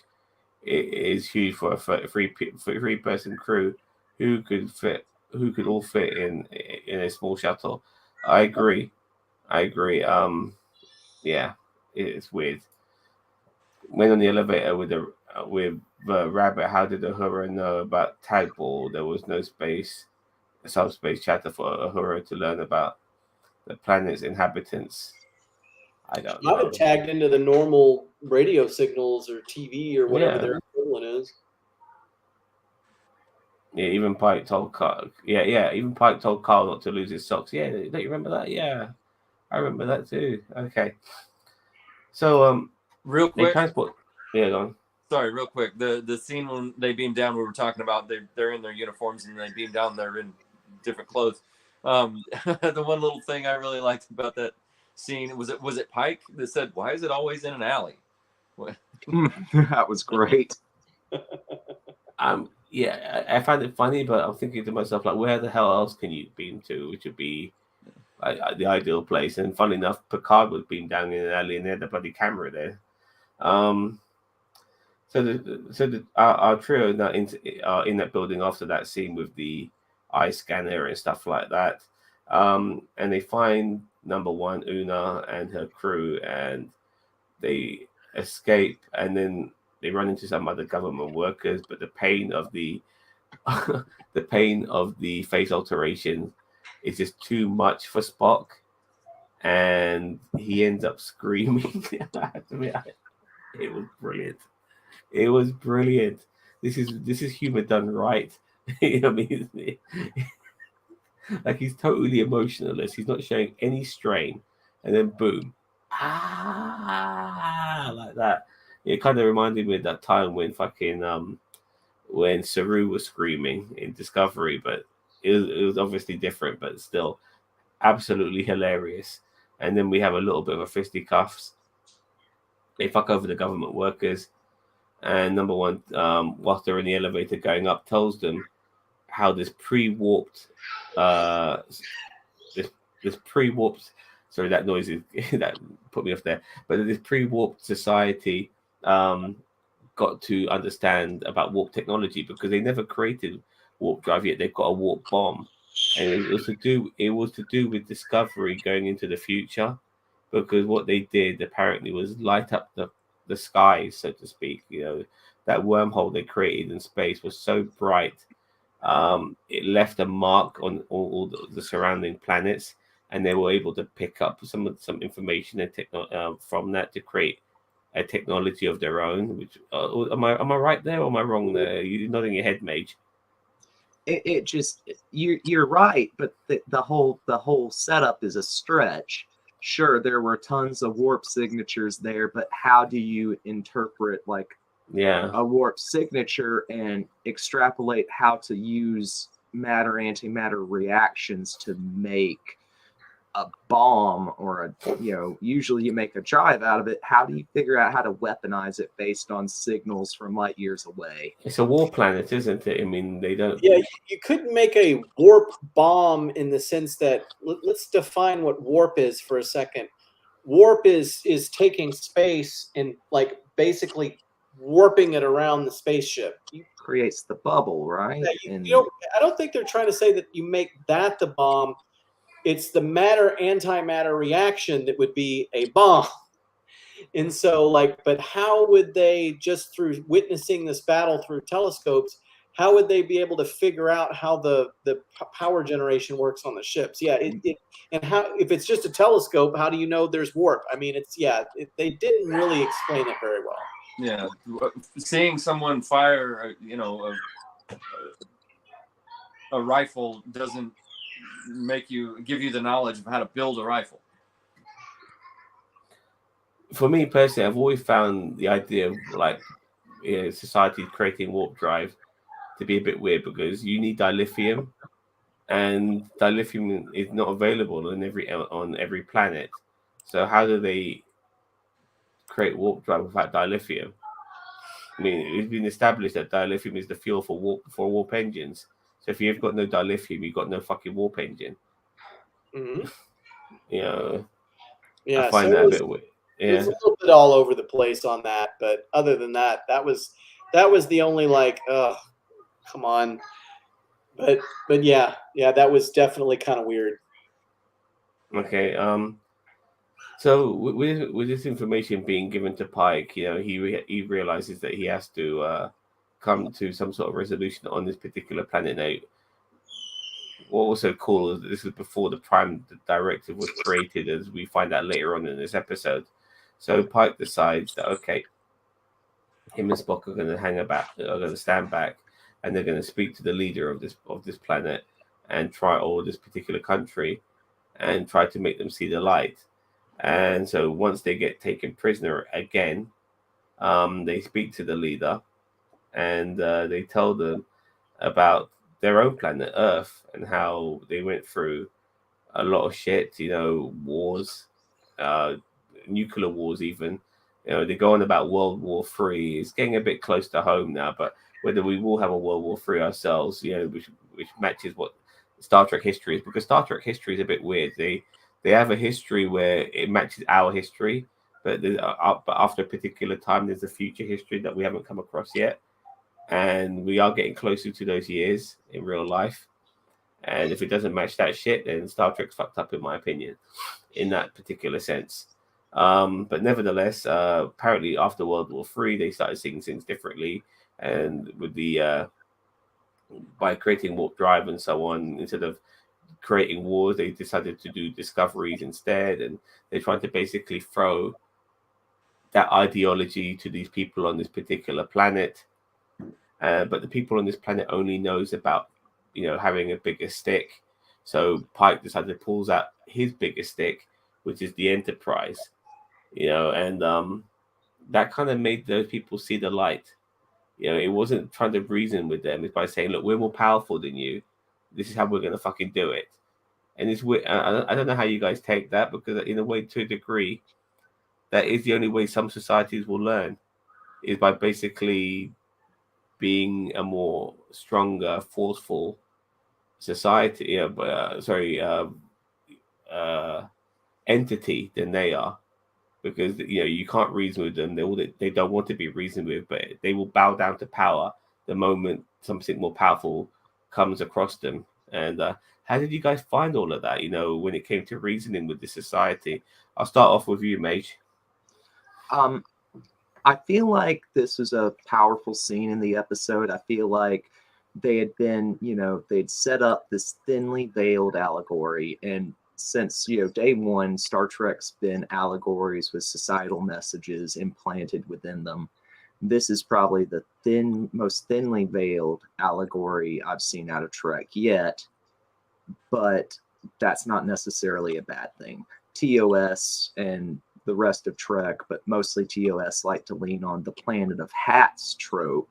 And I think you hit the nail on the head when you called this planet Planet America. Oh, yeah, for sure.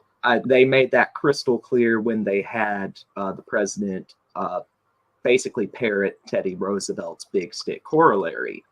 Talk softly, carry a big stick, which Pike, he doubled down on it and ended up making them see his point of view through a display of power. But the allegory is there. It's more thinly veiled than we've ever seen, but maybe this is a time where we don't need them veiled anymore and we need to get the message across. Okay, Tyler? Sorry, what was the question? Regarding Pike, once they found out what this sort of planet's all about, and when it came to their reasoning, instead of being diplomatic, they basically said, "Look, if the only thing you respect is power, well, Yeah, here we are. We are way more powerful than you are. We are the biggest stick."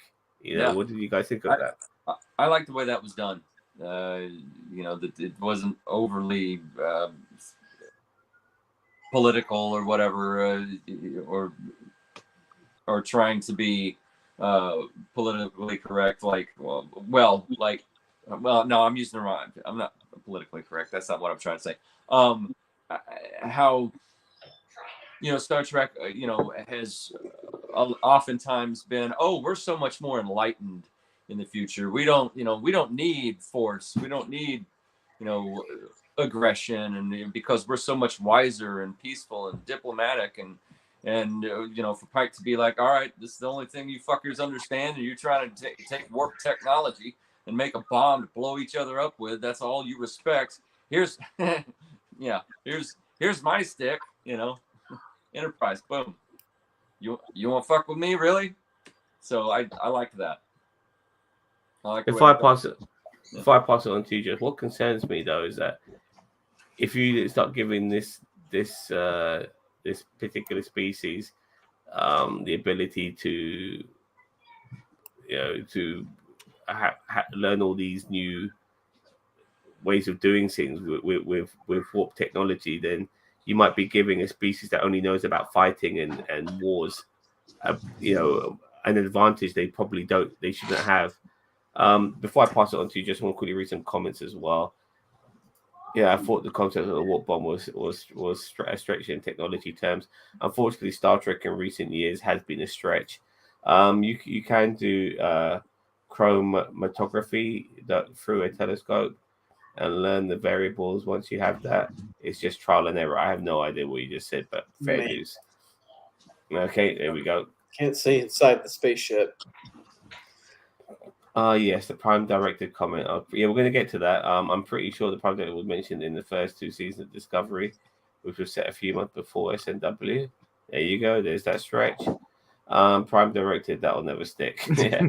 Okay. So, Josh, regarding this particular species only understanding and learning things through power and the bigger stick concept, what did you think of all of that? Well, they had the technology, so you've got 2 choices. You either let them blow themselves up, or you just say, hey, listen, if you're gonna play with fire, why don't you let the big kids come teach you how to do it safely? And I feel like that's where Pike went with that. Is he's like, look, we can't. Okay, the Pandora's box has been opened. You guys have this now. We can help you not blow yourselves up with it. So come hang out with us, and we'll help you do this the right way. So it was really kind of the only option he had available to him. I loved how he just beamed in the middle of them fighting and was like, "Oh, hey, how's it going?" And they're all like, So I like the way he handled it. I thought he did a good job. Yeah, I mean, he did basically tell them, look, you don't have to blow each other up, but you can just join us in the stars and discover the universe and all of that. Made a good captain's speech. Yeah, it was really good. You got to have that. And this is what really made me appreciate this episode, because this was classic Star Trek. It's just coming in, resolving an issue, and littlest hoboing yourself out the fucking door, because you've made things better. I very, very much appreciated that. So with the epilogue of this episode, Starfleet are not happy with them making contact with a pre-warp species, and then they come up with a directive called the Prime Directive, with number 1 back on the Enterprise. Thing becomes the security officer, and then we also meet Samuel Kirk. Something I really, really rolled my eyes up on this. This was the most stupidest thing ever. Would it be James T or Samuel? This was stupid, and he's a science officer. This was one bit of fan service, and this is not even fan service. Isn't this cool? That's what I'm seeing. That's how I'm looking at this. You know what I mean? It's like, oh fuck. We also get an Andorian that joins the crew. He looks like he's fucking high as a kite.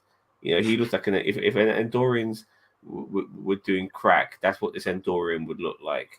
He's actually an Anar. Albanian Andorian. Blind. Oh yeah. So yes, an Albanian. Sorry, an albino Andorian. Andorian, yeah. Albino, but yeah. Albino, yeah. Oh, so yeah, we say aluminium. We say aluminium. Yeah. So yeah, exactly. All right. Aluminium. That's it. What the fuck you guys say? Yes, yes, yes. We say Caribbean. You say Caribbean. Um. Anyway. Anyway. All right. Fine. He's in. Well, how do you say it? We say albino. What do you guys say? Albino. Albino. You say Albino. potato, Fucking Sounds hell. I like say rhino. you say tomato, Albino. It I say sounds tomato. like something you bind your books with. Anyway, and Dorian, joins the crew, and we see our then motley crew shoot into space, and then we get a little montage of our future episodes after that, and that is it. First episode done, and it was a standard affair, which is what I liked.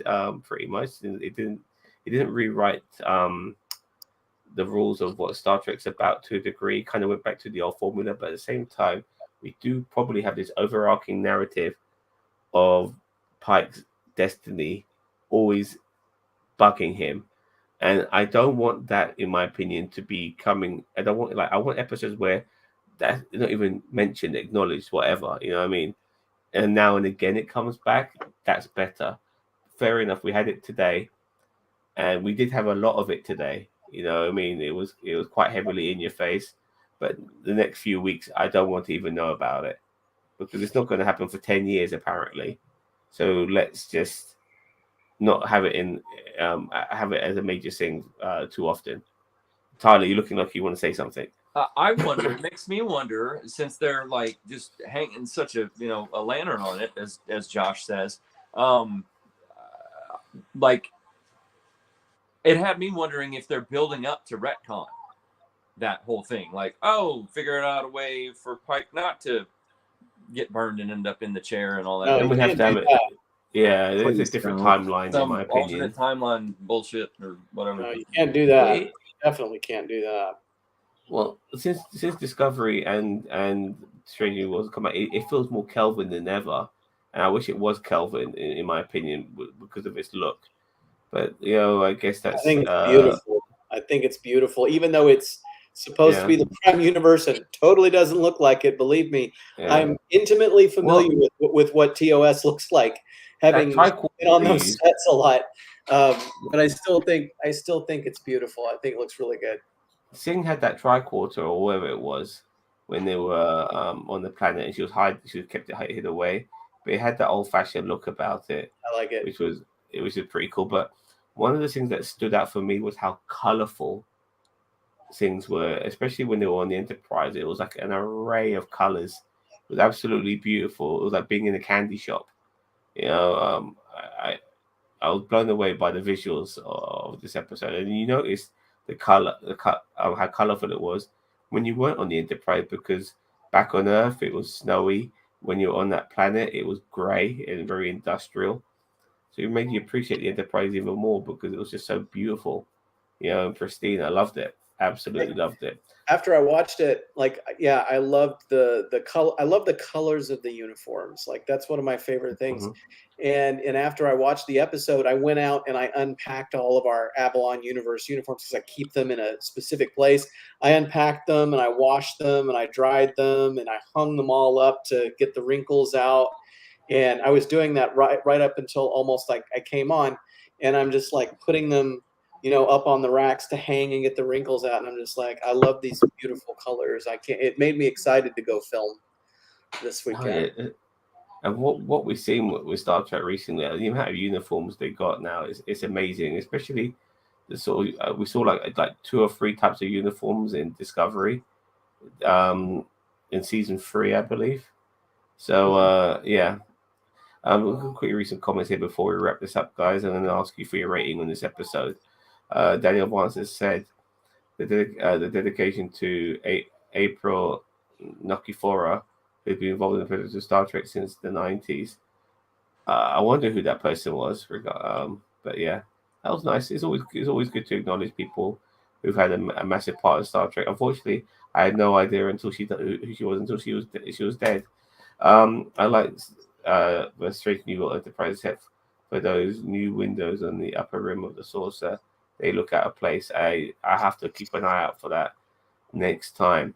So I'm going to pass around the ratings on this episode. I'm going to give this episode a solid 8 out of 10. I think you have some very likable characters. some of the characters I'm not so sure about, like that Asian lady pilot. I mean, well, she, who the hell was she? I had no idea who she was.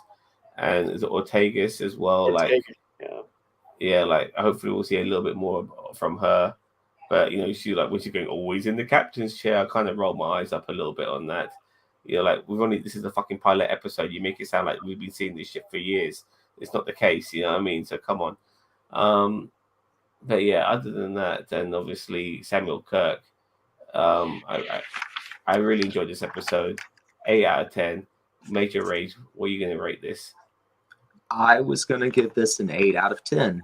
Entertaining episode, goes back to a lot of like classic Trek setup where we start with a mystery. We have a briefing where people pitch solutions and use an analogy to explain how the solution will work or what this is like. You go down, you deal with a planet of hats, and you solve the problem and ride into the sunset.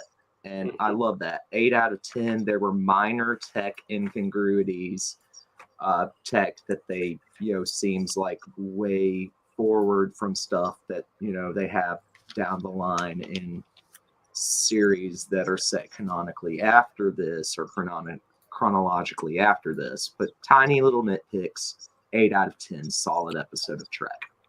Before I pass it on to you two guys, we'll quickly say that Daniel Vance gives it 4 out of 5 lights. That is just fantastic. That's the best rating I've ever heard in my life.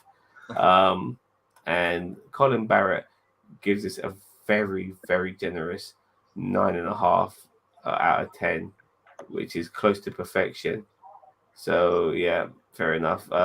Josh, what are you gonna give this? I would say I would give it an 8 as well. It wasn't like the greatest episode ever, but I enjoyed watching it and I liked it, and I liked meeting the new characters and seeing the new look of the show, and it was what I was hoping it would be. I hope that it continues to be what it was this week and gets better. I hope that it doesn't, kind of, like Picard and Discovery did, where they started off strong at the beginning of the season and then kind of crashed and burned. I hope they sustain this momentum and accelerate. So I liked it. Yeah. Tyler, before I pass it on to you, I just want to say that when I saw Samuel Kirk come on, I remember, now I know who I'm thinking of. I'm thinking of Sam Rockwell from Galaxy Quest. That's the vibe I got from him. Like, come in there, how you doing, Chris? It's like, it's your fucking captain, mate. You calling him Chris? Oh God. But yeah, fair enough. Tyler, would you give this episode? My favorite moment from Galaxy Quest, and I love that movie thoroughly, was Sam Rockwell when they're in the shuttle, and Guy is freaking out. He's like, "What's my last name? You don't know, because I'm not important enough to have a last name. I died before the credits." And Sigourney Weaver's like, "Guy, you have a last name." Do I? You're gonna kill Guy. It's amazing because, like, just to go on a tangent regarding Sam Rockwell, like, I thought he would be a comedy actor for a long time, but that guy's got range. He's got some serious range. He's been in so many movies. Daniel Vance, we could use a 1 beep or 2 beep scale. Maybe I'm a bit. See, Daniel Vance, he's got so much knowledge on shit that when he comes up with terms like this, I'm like totally lost. You know what I mean? But fair enough. Anyway, Pike's chair. So for me, 8.5. I'm gonna go 8.5. Yeah, wonderful. So yeah, when it comes to Strange New Worlds, I think we're all pretty happy with it, and I'm very much looking forward to it. Just the Kirk thing is just that for me is the thing that bugs me most. There are other little nitpicks here and there, but that for me is a big one. That's a massive one. Mm-hmm. As far as I'm concerned, we shouldn't even know about Kirk until season 4, maybe. You know what I mean? Like, that's when he should come in the scene, and people losing their shit and coming in their pants because fucking, James T. Kirk, Lieutenant James T. Kirk is on the scene. You know what I mean? But they couldn't help themselves. Like, immediately we'll throw in Samuel Kirk. And now we're going to see how this all ties in with James T. and all this sort of shit. We're going to see James T. in season 2. We He'll know be that. working with his dad. We know He'll that. be working. They've cast him. They've announced it. We're going to see him in season 2 at some point. They've already filmed it. Oh, it's Samuel. So what? So Samuel Cook's his dad, yeah. The same one, Chris Hemsworth, his brother. Oh, sorry, my bad. I was about to say this looks nothing like Chris Hemsworth. George Samuel Kirk. Okay. And only canonically, only Jim called him Sam. So for Pike to be calling him Sam is interesting, because supposedly only Jim did that. So yeah, but only fucking everyone calls Nick Fury. Nobody calls him Nick. But we heard Maria Hill call him Nick before they all got snapped. So yeah, like the inconsistencies are just always there, aren't they? You know what I mean? So yeah, so we'll be seeing James Kirk in season 2. That is set in stone. We already know that's going to happen. Too early, in my opinion. Way too early, but all right, fair enough. All right, so that's the episode done. I'm very much looking forward to next week. I'm glad, this has been one of my longest streams in a while. 2 hours and 20 fucking minutes, but there's a lot to talk about. And there's still one more show I have to watch today because I missed out on it because I had to do this double bill of Star Trek, and that's Halo. Are you guys watching Halo? Gosh, I keep meaning to look at it and I don't.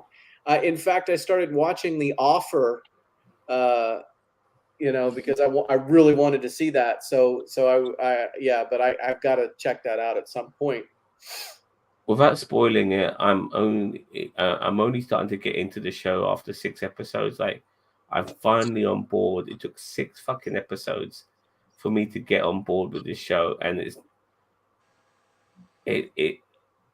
I think it's. I'm going to soldier through with it because I've already started, so I'm going to finish, and it is Halo at the end of the day. But I think it's a show that takes itself way too seriously, and it should be a lot more fun, and it should be a lot more action packed, and it isn't. That's the only thing I can say about it. But yeah, I'm going to finish watching that. Episode 7 came out today. I'll watch that probably tomorrow, and obviously there's also Doctor Strange 2. Are you guys going to watch that this week?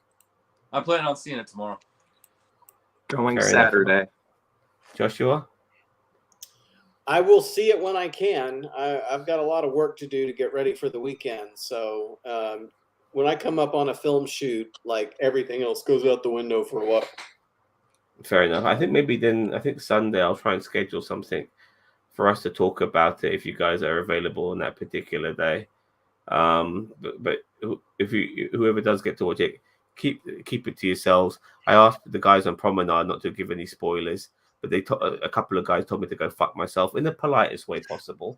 You know what I mean? By saying, well, if you don't want any spoilers, don't use the internet. I'm thinking to myself, is that really possible in 2022 not to use the fucking internet? You know what I mean? But fair enough. That's the sort of responses I was getting. So I had to mute notifications on Promenade just in case I do get a spoiler. So that's how it is now for 1 week, only for 1 week, and I'll be back on it. But I think we'll talk about that this Sunday. All right, anything more to say, fellas, before we wrap this up? Thanks for having us. Oh, it's been a pleasure. It really has been. It really has been. Thank you guys for joining us this evening. It's been a pleasure getting to know you guys and talking with you this evening. Thank you. Same here. Prosper. Just so you know, like these two guys, they're like fan film. They're like part of the Avalon universe. These are the Voyages productions, correct? No, it's I'm so sorry. Avalon universe. These are the Voyages is very good. That's Aaron Vanderklay in Australia. So we're doing Avalon universe. So I'm so sorry. It's okay. It's okay. Just Just go watch our stuff. I've got to. I'll go check it out. YouTube, Avalon Universe, Star Trek fan films. There's plenty to check out. We've been busy since about 2018. Yeah. Well, I'm gonna go check that out, and hopefully I can talk with you guys about it soon. Okay, thanks. Yeah, no problem. And we'll be back next week talking about episode 2. And if you guys want to join us, that'll be fantastic. Until look, there's a link there for you, by the way, Mage, in the chat. Okay. You can have a okay. Anyway, don't forget to like, share, subscribe to NerdTube. We are the greatest YouTube channel you never heard of. Take care, everyone, and may the force be with you.